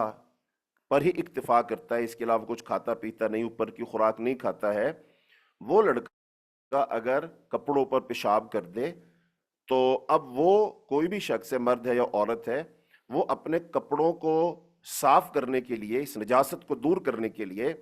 تو وہ صرف اپنے کپڑوں پر چھینٹے مار لے، پانی کے چھینٹے مار لے، تو اس سے ہی اس کے کپڑے کیا ہو جائیں گے؟ پاک ہو جائیں گے، اس کو مکمل دھونے کی ضرورت نہیں ہے۔ یہ لڑکے کے لیے خاص ہے۔ اتنی عمر کا لڑکا جو صرف ماں کا دودھ پیتا ہے، ابھی اوپر کی خوراک وغیرہ نہیں کھاتا ہے، ایسا لڑکا اگر پیشاب کر دے کپڑوں پر، تو ان کپڑوں کو پاک صاف کرنے کے لیے یہی کافی ہے کہ اس پر پانی کے چھینٹے مار لیے جائیں تو کپڑا پاک ہو جائے گا۔ اگر کوئی اس کو دھونا چاہتا ہے، کپڑے تبدیل کرنا چاہتا ہے، تو وہ ایک الگ بات ہے۔ لیکن بعض دفعہ انسان کی کیفیت یہ ہوتی ہے، کسی ایسی جگہ پر ہوتا ہے، بچہ اٹھایا ہوتا ہے، پاس کوئی دوسرا سوٹ بھی نہیں ہوتا ہے، لیکن اب اس نے پیشاب کر دیے تو پھر نماز وغیرہ پڑھنی ہے، تو پھر اب کیا کرے؟ یا تو بندہ کہے گا بھئی میرے کپڑے ہی ناپاک ہو گئے تو لہذا میں اب نماز ہی نہیں پڑھوں گا، وہ خاتون بھی کہہ سکتی ہے۔ لہذا اب اگر وہ لڑکا ہے اور پیشاب کر دیا ہے تو پھر صرف کپڑوں پر وہ پانی کے چھینٹے مار لیے جائیں، مکمل نہ بھی دھویا جائے، تو لہذا وہ کپڑے کیا ہو جائیں گے؟ پاک ہو جائیں گے، انہی کپڑوں کے اندر نماز وغیرہ وہ پڑھ سکتا ہے۔ لیکن اگر وہ لڑکی ہے اتنی ہی عمر کی، تو جو کہ صرف ابھی ماں کا دودھ پیتی ہے اور اوپر کی کوئی خوراک نہیں کھاتی ہے، اگر لڑکی پیشاب کر دیتی ہے تو پھر چھینٹے مارنے سے گزارا نہیں ہوگا، بلکہ اس کپڑے کو مکمل طور پر دھویا جائے گا۔ دھوئے جانے سے ہی گزارا ہوگا، ویسے گزارا نہیں ہوگا۔ یعنی یہ لڑکے اور لڑکی کے پیشاب میں فرق ہے۔ جب وہ چھوٹے ہیں، جب دونوں بڑے ہو جائیں گے، جب ماں کے دودھ کے علاوہ وہ خوراک کھانے لگیں گے، تو پھر تو لڑکا اور لڑکی پھر پیشاب میں فرق نہیں رہے گا، دونوں کو دھونا ہی پڑے گا ہر صورت۔ لیکن جب تک وہ چھوٹی عمر ہے تو اس وقت تک یہ فرق ہے، اور یہ شریعت نے فرق کیا ہے، اور یہ رسول اللہ صلی اللہ علیہ وسلم نے ارشاد فرمایا ہے۔ تو اب اس بارہ میں جو حدیث ہے وہ آپ سماعت فرمائیں۔ ان ابی السمح رضی اللہ عنہ قال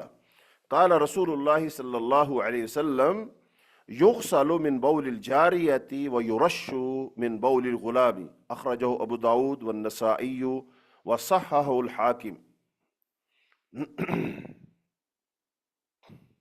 ہاں جی، حضرت ابو سمحہ فرماتے ہیں کہ رسول اللہ صلی اللہ علیہ وسلم نے فرمایا، یغسل من بول الجاریۃ، بچی کے پیشاب کو، لڑکی کے پیشاب کو دھویا جائے گا، وَيُرَشُّ مِن بَوْلِ الْغُلَامِ، اور بچے کے پیشاب پر چھینٹے مارے جائیں گے۔ اور یہ جو حدیث ہے اس کو امام ابو داؤد نے نکالا ہے، امام نسائی نے نکالا ہے، اور امام حاکم رحمۃ اللہ علیہ اس حدیث کو صحیح کہا ہے۔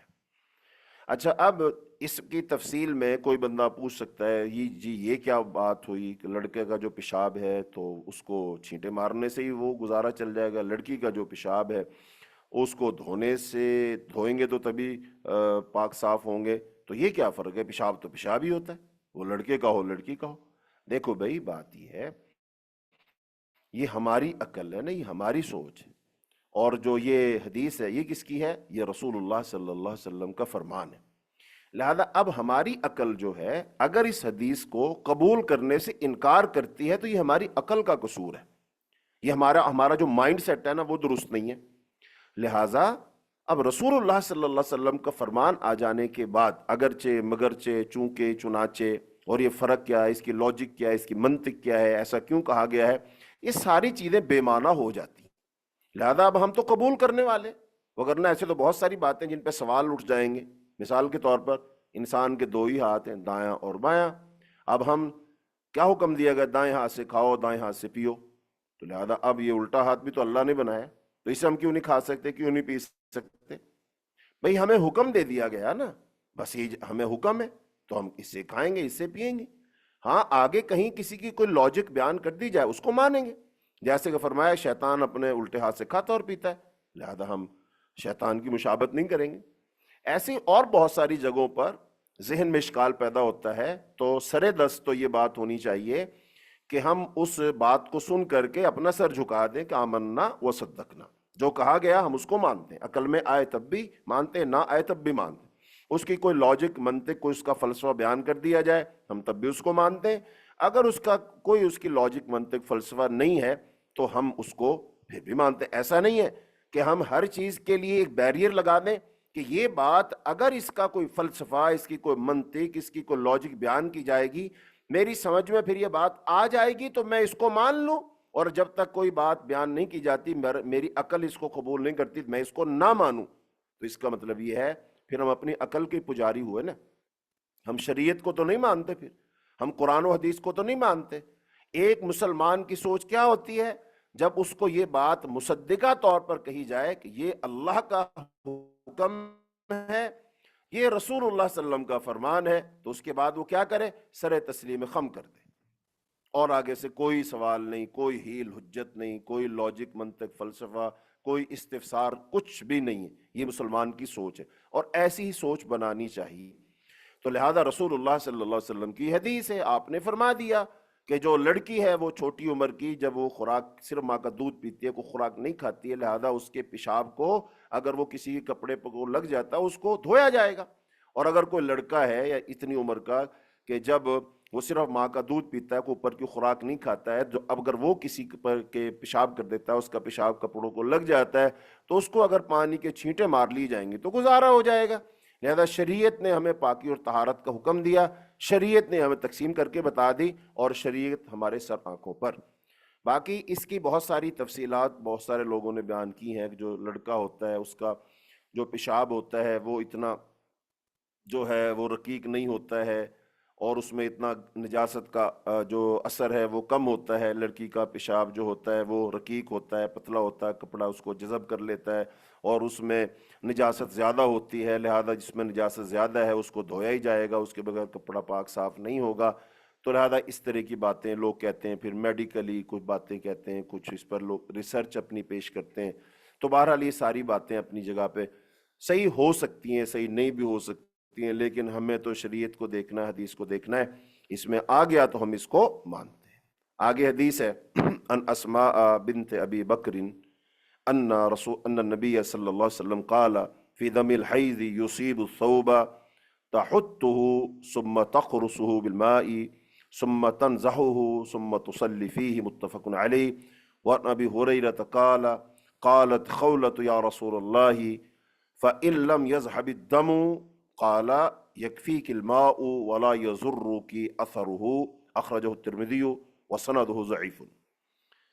حضرت اسماء بنت ابی بکر رضی اللہ تعالی عنہ سے روایت ہے کہ نبی کریم صلی اللہ علیہ وسلم نے کپڑوں کو لگ جانے والے حیض کے خون کے بارے میں ارشاد فرمایا، عورت اس خون کو کپڑے سے رگڑ کر صاف کر دے، پھر اسے پانی سے وہ اس کو دھوئے. کیسے؟ اپنی ان انگلیوں سے اس کو، جیسے خواتین کپڑا دھوتی ہیں نا، ایسے پکڑ کے رگڑتی ہیں، یا ایسے کر کر کے اس کو رگڑتی ہیں، ایسے کر کے اس کو پھر وہ رگڑ کر صاف کرے، اس کو دھوئے، تو پھر اس میں نماز ادا کرے. اچھا، حضرت ابو ہریرہ رضی اللہ تعالیٰ عنہ کی جو روایت ہے وہ فرماتے ہیں حضرت خولہ رضی اللہ تعالیٰ عنہ نے ایک سوال کر دیا، اور وہ سوال یہ کیا کہ جی اگر ہم فَإِن لَمْ يَذْهَبِ الدَّمُ، کہ اگر یہ اس کو پہلے ہم کپڑے کو ایسے ملیں، پھر اس کو ایسے کر کے کھرچیں اور پھر پانی بہا دیں، اس کے باوجود بھی اگر خون کا نشان باقی رہے، خون کا نشان پھر بھی باقی رہے، پھر ہم کیا کریں؟ قال، تو آپ صلی اللہ علیہ وسلم ارشاد فرمایا یکفیک الماء، بھئی تم نے کپڑا دھو دیا، تمہارے لیے اتنا ہی کافی ہے. ولا یضرک اثرہ، اور جو کپڑے پہ نشان باقی رہ گیا وہ تمہیں نقصان نہیں دے گا. یعنی اب پوری ان دونوں احادیث کو اگر ملا کر کے ہم ایک مفہوم بنائیں تو یہ بنے گا کہ اگر حیض کا جو خون ہے وہ کپڑے کو لگ جاتا ہے تو پہلی بات تو وہ نجاست ہے، اس کو دھونا ہی دھونا ہے، کپڑا بھی دھونا ہے، بدن کو بھی دھونا ہے. دوسری بات یہ ہے کہ اب وہ کپڑے کو لگ گیا تو اس کے 2-3 سٹیپ ہیں. ہمارے ہاں تو یہی ہوتا ہے، کپڑے کو ایک دفعہ مشین میں ڈال لو اور پھر اس کو اس میں سے نکال لو. لیکن آپ صلی اللہ علیہ وسلم کے ہاں چونکہ اتنا پانی نہیں تھا، یہ مشینیں نہیں تھیں، تو وہاں تو پانی چشمے سے یا کنویں سے لانا پڑتا تھا اور اس پانی کے ساتھ ہی گزارا کرنا پڑتا تھا. تو لہٰذا آپ نے فرمایا کہ پہلے وہ جو کپڑے کو خون لگا ہوا ہے، عورت اس کپڑے کو رگڑے، یعنی کسی بھی چیز سے اس کو رگڑو. اور اس کی جو وجہ ہے وہ یہ ہے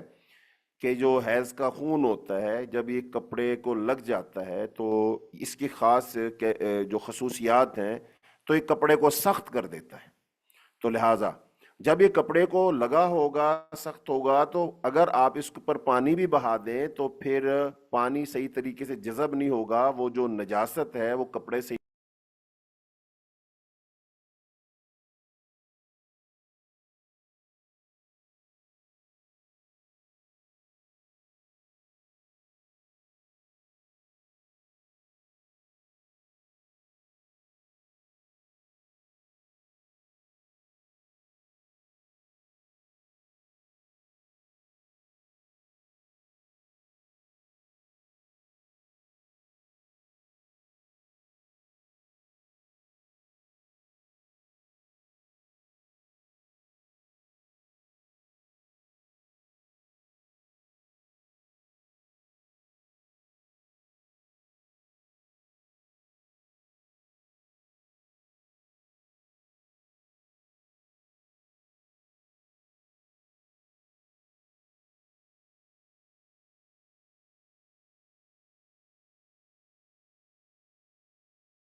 السلام علیکم ورحمۃ اللہ وبرکاتہ.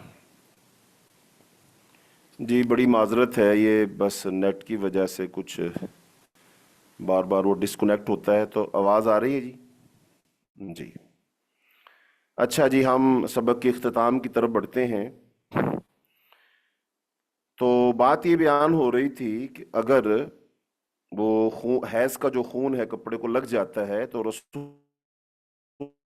اللہ صلی اللہ علیہ وسلم نے خود اس کے بارے میں ہدایات دی ہیں کہ اس کو کیا کیا جائے. پہلے اس کو کپڑے کو رگڑ کر کے نرم کیا جائے اور پھر اس پر پانی ڈال کر کے اس کو انگلیوں کی مدد سے، یا کوئی خواتین جو کپڑے دھوتی ہیں برش کی وجہ سے، اور اس کپڑے کو کپڑے پہ رکھ کر رگڑا جائے یا انگلیوں سے رگڑا جائے، جیسے بھی اس کو صاف کیا جائے. تو پھر اس کو صاف کیا جائے، اس پر پانی بہایا جائے. اور یہ سب کچھ کرنے کے باوجود اگر خون کا رنگ لگا رہ جاتا ہے، اس کا نشان بن جاتا کپڑے پر، تو پھر ایسا جو کپڑا ہوتا ہے باوجود اس کے کہ اس پر خون کا نشان رہ گیا ہے تو وہ کپڑا بالکل پاک اور صاف ہے. وہ جو نشان جو ہے وہ غلاظت میں نہیں آئے گا. تو لہذا ایسے کپڑے میں نماز پڑھنا بالکل درست ہے اور صاف ہے، اور اس میں کوئی گناہ والی بات بالکل نہیں ہے. تو بس یہیں تک ہمارا سبق ہے. تو انشاءاللہ اگلے سبق میں ہمارا جو وضو کے جو مسائل ہیں وہ شروع ہو جائیں گے. تو یہ جو طہارت کے ابتدائی سے مسائل تھے تو وہ 3 ابواب میں مکمل ہو گئے. اگلا جو ہمارا سبق ہوگا وہ سبق ہوگا اسباق ہیں یہ، اور بھلے آپ لوگوں نے ان کو بارہا سنا ہوا ہے، جانتے ہیں، لیکن ایک دفعہ اس کے بارے میں احادیث کو اگر آپ سن لیں گے تو انشاءاللہ وہ جو آپ کا ذہن ہے، آپ کی معلومات ہیں، ان کی تصدیق ہو جائے گی. اور اس میں سے جو حدیث کے مطابق ہو اس کو رکھ لیجئے گا، اور جو حدیث کے مطابق نہ ہو اس کو چھوڑ دیجئے گا. اللہ تعالی ہم کو احادیث کو پڑھنے، سننے، سمجھنے، عمل کرنے اور دوسروں تک پہنچانے کی اللہ توفیق عطا فرمائے. تو بہن موجود ہوں گی، تو اگر کسی کے سوالات ہیں تو وہ سوالات آپ پڑھ دیجئے تاکہ ان کے جوابات دیے جائیں. اور اس کے باوجود اگر کسی کے سوالات کے جوابات نہ دیے جائیں تو آپ برا نہ مانیے، ناراض نہ ہوئیے گا. آپ لوگوں کو واٹس ایپ کا ایک نمبر دیا گیا ہے، اس پر آپ سوالات بھیج سکتے ہیں. تو انشاءاللہ جیسے ہی مجھے موقع ملتا ہے میں سوالات کے جوابات دیتا ہوں. اور بہت ساری بہنیں، بیٹیاں، مائیں وہ سوالات بھی بھیجتی ہیں، اور میں جب مجھے موقع ملتا ہے تو ان کے جوابات دینے کی کوشش کرتا ہوں. تو جی سوالات پڑھ دیجئے. جن بہنوں کو وائٹ ڈسچارج کا پرابلم ہوتا ہے کیا ان کو بار بار وضو کرنے کی ضرورت ہے؟ اور کیا وائٹ ڈسچارج ہو تو قرآن کو چھو سکتے ہیں؟ ہاں جی، دیکھیں، یہ جو مرد و خواتین کا کامن مسئلہ ہے، اور اس کو ہم عام زبان میں کہتے ہیں لکوریا یا جریان کا، اس کو مرض کہتے ہیں۔ کبھی مرد حضرات کو بھی ہوتا ہے، عورتوں کو بھی ہوتا ہے، کبھی شرمگاہ سے سفید سفید سا پانی نکلتا رہتا ہے۔ تو اس حوالے سے آپ یہ سمجھ لیجئے کہ یہ جو شرمگاہ سے پانی نکلتا ہے مردوں عورتوں کے، اس کی جو ہے 3 4 اقسام بنتی ہیں۔ نمبر 1 وہ ہوتا ہے منی، جس کا تفصیلاً ذکر ہوا، جو خاص طریقے سے اور خاص موقع پہ نکلتا ہے، اس کو منی کہتے ہیں۔ اور ایک ودی ہوتی ہے۔ ودی کیا ہوتی ہے؟ کہ جب میاں بیوی آپس میں ملتے ہیں، بیٹھتے ہیں، کچھ خاص قسم کی گفتگو کرتے ہیں، تو اس وقت شرمگاہوں میں تلذذ پیدا ہوتا ہے انسان کے اندر، تو اس سے کچھ ابتدائی شرمگاہ سے پانی سا نکلتا ہے، تو اس کو کہتے ہیں یہ ودی ہے۔ اور جو ایک ہوتا ہے مزی، تو مزی یہ ہوتا ہے کہ انسان کچھ بھی ایسا سوچتا ہے تو سوچنے کی وجہ سے ہی کچھ ایسا نکلنا شروع ہو جاتا ہے، اس کو مزی کہتے ہیں۔ تو اب یہ جو مزی ہے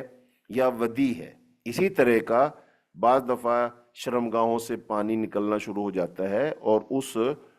پانی کو ہم لکوریا یا جریان کا مرض کہتے ہیں، مرد حضرات میں قطرے وہ کہا جاتا ہے۔ تو یاد رکھیے، یہ جو غسل فرض ہوتا ہے یہ صرف اور صرف منی سے ہوتا ہے۔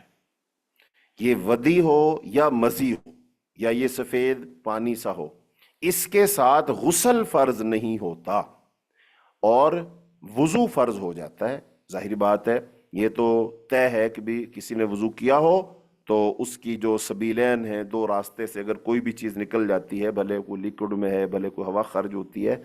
تو اس سے وضو ٹوٹ جاتا ہے اور اس پر وضو لازم آ جاتا ہے۔ تو دوبارہ کہہ رہا ہوں کہ غسل جو ہے صرف ایک وجہ سے فرض ہوتا ہے، اور جو باقی چیزیں ہیں وہ مزی ہے یا ودی ہے یا پھر وہ جو سفید مادہ جو پوچھا گیا ہے وہ نکلتا ہے، تو اس سے صرف اور صرف وضو فرض ہوتا ہے۔ ایسا شخص وہ نماز پڑھنے سے پہلے اگر وضو کر لیتا ہے تو وہ اس کے لیے کافی ہے انشاءاللہ۔ جی۔ حیض کے دن کے علاوہ عمر کے لحاظ سے اگر حیض جاری ہو جائے تو کیا نماز پڑھا جا سکتا ہے؟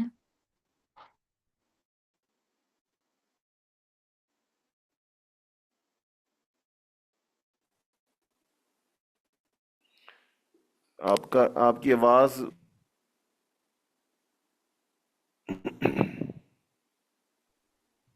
حیض کے دن کے علاوہ عمر کے لحاظ سے اگر جی حیض جاری ہو جائے تو کیا ہاں نماز پڑھی جا سکتی ہے؟ ہاں، دیکھیں، اب یہ جو خواتین کا معاملہ خاص ہے کہ ان کی جو شرمگاہ ہے اس سے یہ جو پہلے بات ہوئی اس کے ساتھ ساتھ خون بھی نکلتا ہے۔ تو اب یہ جو خون ہے یہ عمومی طور پر 3 قسم کا خون ہوتا ہے۔ ایک خون ہوتا ہے حیض کا، ایک خون ہوتا ہے استحاضے کا،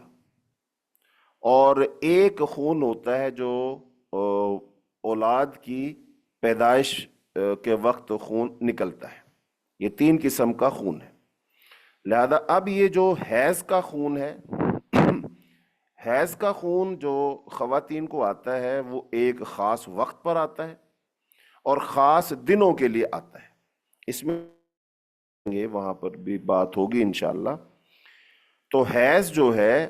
عام طور پر یہ اس کے 6 یا 7 دن ہوتے ہیں زیادہ سے زیادہ، اس سے کم دن ہو سکتے ہیں، اور بعض کو 1 آدھ دن زیادہ بھی ہو سکتا ہے، اتنے اس کے دن ہیں۔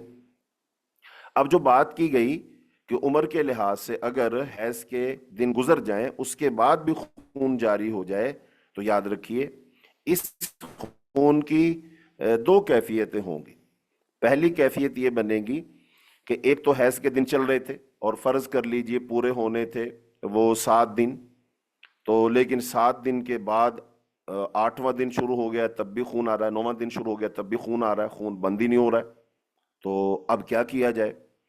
تو یہ صورتحال رسول اللہ صلی اللہ علیہ وسلم کو بتائی گئی، تو آپ نے فرمایا یہ جو خون ہے یہ اب حیض کا خون نہیں ہے، یہ استحاضے کا خون ہے۔ استحاضہ کیا ہے؟ کہ یہ ایک بیماری کی وجہ سے کوئی رگ جو ہوتی ہے وہ پھٹ جاتی ہے اور اس کی وجہ سے خون نکلتا ہے، اور اس خون کے نکلنے کا جو راستہ ہے وہ وہی راستہ جو حیض کے خون کا راستہ ہے، لہذا وہ استحاضے کا خون ہے۔ لہذا جب استحاضے کا خون آتا ہے تو پھر عورت سے کوئی چیز ساقط نہیں ہوتی۔ جیسے حیض کا خون آتا ہے تو وہ نماز بھی نہیں پڑھتی ہے، روزہ بھی نہیں رکھتی ہے، لیکن استحاضے کا جب خون آتا ہے، جو بیماری کی وجہ سے خون آتا ہے، تو اس میں خاتون نماز بھی پڑھے گی، روزہ بھی رکھے گی، اور اپنے خاوند کے لیے حلال بھی رہے گی، یعنی کہ وہ عام حالت ہوگی۔ تو اب استحاضے والی خاتون کیا کرے گی؟ اگر اس کے لیے ممکن ہے تو وہ ہر نماز کے لیے غسل کر لے، اگر ایسا ممکن نہیں ہے تو دو نمازوں کو جمع کر لے اور غسل کر کے نماز پڑھ لے۔ اور اگر غسل کرنا اس کے لیے ممکن نہیں، کسی بھی وجہ سے، وہ سردیاں ہیں یا کوئی اور وجہ ہے یا کوئی بیماری ہے یا کوئی پانی ہے، کسی بھی وجہ سے تو وہ نہیں کر سکتی، تو وہ پھر کم از کم ہر نماز سے پہلے وہ استنجا کرے، اور ہر نماز سے پہلے وہ کیا کرے؟ وہ وضو کرے، یعنی کہ وہ پاکی طہارت حاصل کرے اور نماز پڑھنا شروع کر دے۔ اور اگر نماز کے دوران بھی یہ خون آتا رہے تو وہ اپنی نماز جاری رکھے، چونکہ یہ وہ حیض والا خون نہیں، یہ استحاضے والا خون، اور دوسرے لفظوں میں یہ بیماری والا خون ہے۔ لہذا اب اس خون سے اپنے جسم کو بچانے کے لیے، کپڑوں کو بچانے کے لیے کوئی بھی طریقہ جو آج کل جدید دور خواتین استعمال کرتی ہیں وہ کچھ بھی کر سکتی ہے، لیکن ایسی صورت میں وہ نماز بھی پڑھے گی اور سارے کام کرے گی۔ دوسرے لفظوں میں وہ پاک اور صاف عورت ہے، وہ اس وقت وہ نجس یا ناپاک عورت کے حکم کے اندر وہ نہیں آتی ہے۔ تو ایسے ہی وہ جو بچے کی ولادت کے بعد جو خون ہے تو اس کی صورتحال بھی یہی ہے۔ آج کل تو جدید دور ہے، میڈیسن ایسی آ چکی ہیں کہ وہ جو رحم کی صفائی ہے ایک دفعہ ہی کر دی جاتی ہے، اور عورت بچے کی ولادت کے ٹھیک ہفتے 10 دن بعد وہ بالکل خون آنا بند ہو جاتا ہے مکمل طور پر۔ تو اب اس کے لیے کوئی 40 دن تک وہ ضروری نہیں جیسے ہمارے ہاں ہوتا ہے کہ وہ 40 دن پورے ہوں گے، چھلا ہوگا، پھر عورت غسل کرے گی اور پھر دوبارہ سے وہ پاک صاف ہوگی، ایسا نہیں ہے۔ اس کے لیے بھی خون کا بس آنا بند ہو جانا چاہیے۔ اگر وہ پہلے بند ہو جاتا ہے، ہفتے بعد ہو جاتا ہے، 10 دن بعد، 20 دن بعد، جب بھی وہ بند ہو جاتا ہے، یقین ہو جاتا ہے کہ اب وہ خون بند ہو گیا، تو بس پھر وہ عورت جو ہے غسل کرے گی، نہائے گی، دھوئے گی اور پھر وہ سارے کام کرے گی۔ اور اگر حیض کے یا یہ جو خون ہے بچے کی ولادت کے بعد جو آ رہا ہے، یہ اگر دوبارہ شروع ہو جاتا ہے، مطلب پکا یقین ہو چکا تھا 2-3 دن سے نہیں آ رہا ہے، داغ بھی نہیں لگ رہا کپڑوں وغیرہ کو، تو پھر وہ نماز شروع کر دیتی ہے، لیکن اگر پھر دوبارہ شروع ہو جاتا ہے تو پھر وہ چھوڑ دے نماز پڑھنا۔ جی یہ جو ہومیوپیتھک دوائیاں ہیں ان میں الکوہول شامل ہے تو ان کا استعمال جائز ہے؟ ہاں جی، دیکھیں بات وہی ہے جیسا کہ سبق میں بھی صراحت ہوئی، اگر تو یہ بات ثابت شدہ ہے کہ وہ الکوہل ہی ہے، ایک وہ ہے الکوہل ہی ہے، ایک یہ ہے کہ الکوہل سے ملتا جلتا کوئی مشروب ہے، کوئی دوا ہے۔ اب اگر جو ماہرین ہیں وہ کہتے ہیں کہ جناب یہ الکوہل ہی ہے، تو پھر ظاہری بات ہے پھر تو ایسی ادویات،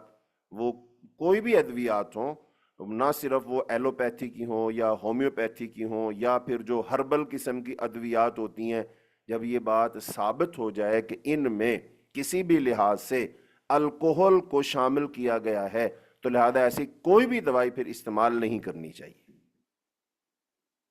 جی حیض کی حالت میں استعمال کیے جانے والا کپڑا جیسے فیس ٹاول وغیرہ، اس کو صاف کرنا ضروری ہے؟ نہیں، اب اگر اس کو دوبارہ کہیں استعمال کرنا ہے تو ظاہر بات ہے پھر تو صاف کرنا ضروری ہے، لیکن اگر اس کہیں استعمال ہی نہیں کرنا ہے تو پھر اس کو صاف کرنے کی ضرورت نہیں ہے۔ یعنی کوئی بھی کپڑا جو خواتین حیض کے دوران استعمال کرتی ہیں، اس کو اگر صاف کر لیا جائے گا، دھو لیا جائے گا، جیسا کہ بھی احادیث میں صراحت آئی ہے، تو وہ دوبارہ قابل استعمال ہوگا۔ یہ الگ بات ہے اب اگر میڈیکلی لحاظ سے اگر یہ بات پروف ہو جاتی ہے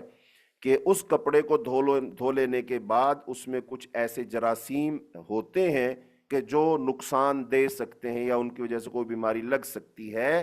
تو پھر اس کو استعمال نہیں کرنا چاہیے۔ باقی جہاں تک اس کا تعلق ہے پاک اور صاف ہونے کا، تو دھونے سے وہ پاک صاف ہو جائے گا، نجس نہیں رہے گا۔ لیکن اب اس کو دوبارہ استعمال کرنا، تو اب اس میں کوئی جراثیم یا کوئی خرابی، کوئی بیماری کا سبب وہ نہیں بنے گا۔ تو یہ وہ بتائیں گے جو دوسرے ڈاکٹر حضرات ہیں، وہ مشینوں سے چیک کر کے دیکھ کر کے بتائیں گے۔ تو اگر وہ نقصان دہ ہونا الگ بات ہے، اس کا پاک صاف ہونا الگ بات ہے، تو لہذا دھونے کے بعد وہ پاک صاف ہو جائے گا۔ اب کوئی اس کو استعمال کرے نہ کرے یہ ایک الگ بات ہے۔ جی، نیند کی دوائیاں استعمال کرنا کیا جائز ہے؟ اب دیکھیں، نیند کی دوائیاں تو کئی قسم کی ہوں گی۔ اب اگر سوال پوچھنے والے کا ذہن یہ ہے کہ بھی ایسی دوائیاں جن کے اندر کوئی نشہ آور چیز ہوتی ہے اور اس کو کھانے سے پھر نیند آتی ہے، تو ظاہر بات ہے اب وہ عام دوائی نہ ہوئی، خاص دوائی ہوئی۔ تو اب سوال یہ پیدا ہوگا کہ نشہ آور چیز استعمال کرنی چاہیے کہ نہیں، بھلے وہ نیند کے لیے ہی کیوں نہ ہو، بھلے نشہ آور کوئی چیز وہ کوئی دودھ میں ملا کر پیے، پانی میں ملا کر پیے، کسی کھانے میں ڈال کر کھائے۔ تو اب مسئلہ نہ اس کھانے کا ہے، نہ پانی کا ہے، نہ مشروب کا ہے، مسئلہ صرف اس کا ہے جو وہ نشہ آور چیز ہے۔ تو لہذا اب وہ جو نیند کی کوئی سیرپ ہے، کوئی گولی ہے، اگر تو اس میں نشہ آور چیز ہے تو پھر اس کو استعمال نہیں کرنا چاہیے۔ بعض دفعہ کچھ ایسی چیزیں ہوتی ہیں کہ اس میں کوئی نشہ آور چیز نہیں ہوتی، لیکن وہ انسان کے معدے کو یا پھر کسی اور چیز کو وہ ایسی کو تقویت دیتی ہیں، پہنچاتی ہیں، تو اس کی وجہ سے آدمی تھوڑا سا سکون محسوس کرتا ہے اور اس کو نیند آ جاتی ہے۔ پھر بات کا خلاصہ یہی ہے کہ اگر اس میں کوئی نشہ آور چیز ہے، وہ نیند کے لیے گولی استعمال، پھر اس کو نہیں کرنا چاہیے، لیکن نشہ آور چیز نہیں ہے پھر اس کو استعمال کیا جا سکتا ہے۔ اگر کسی خاتون کو 12 دن بعد دوبارہ حیض جاری ہو جائے تو کیا وہ حیض مانا جائے گا؟ ہاں، دیکھیں، اس کا جواب تو پہلے ہو چکا ہے، لیکن پھر دوبارہ عرض کرتا ہوں۔ اب یہ جو حیض ہے نا، حیض کا جو خون ہے، اب اس پر بات ہوگی کہ کیسے پتا چلے گا کہ وہ جو حیض ہے، وہ جو خون ہے وہ حیض کا ہی خون ہے۔ تو دیکھیں، جو حیض کا خون ہے اس کی جو ہے نا پہچان ہے، وہ کیا ہے؟ وہ تو ایک تو سیاہ رنگ کا ہوتا ہے، عام خون کی نسبت وہ زیادہ سیاہ رنگ کا ہوگا۔ نمبر 2، وہ گاڑھا ہوگا۔ نمبر 3، وہ بدبودار ہوگا۔ اور نمبر 4، جب حیض کا خون آتا ہے تو خواتین کو محسوس ہوتا ہے اس سے پہلے ان کی طبیعت میں، جسم میں کیا بدلاؤ آتا ہے۔ تو اب یہ ساری کیفیات اگر ہیں تو پھر وہ حیض کا خون ہی مانا جائے گا۔ لیکن اگر اس خون میں یہ والی خصوصیات نہیں ہیں تو اس کا مطلب یہ ہے کہ پھر وہ حیض کا خون نہیں ہے، وہ عام خون ہے۔ اور عورت کی شرمگاہ سے آنے والا ہر خون حیض کا خون نہیں ہوتا،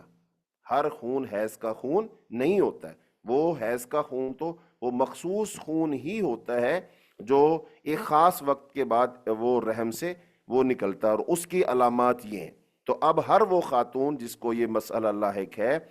وہی اس بات کا خود جائزہ لے گی کہ یہ حیض والا خون ہے تو پھر وہ اپنے آپ کو حیض والی شمار کر لے گی، اور اگر وہ حیض والا خون نہیں ہے، اس میں وہ خصوصیات نہیں ہیں، تو پھر وہ عام خون ہے، وہ پھر کسی بیماری کی وجہ سے خون آ رہا ہے، تو لہذا یہ تو وہ خود پہچان کرے گی۔ جی، جی، بس مزید سوال نہیں ہے، بس ایک ملتا جلتا ہی سوال ہے کہ 6 مہینے میں اگر کسی کو ایک دفعہ حیض ہو تو وہ حیض ہے یا استحاضہ؟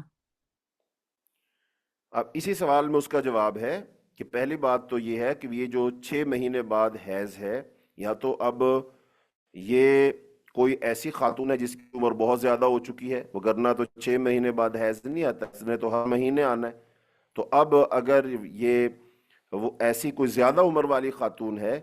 تو اس کا الگ مسئلہ ہے، اب وہ خود پھر اس کو پہچان کرے گی کہ یہ خون کیسا ہے۔ دوسرا یہ ہے کہ اب اگر کوئی ایسی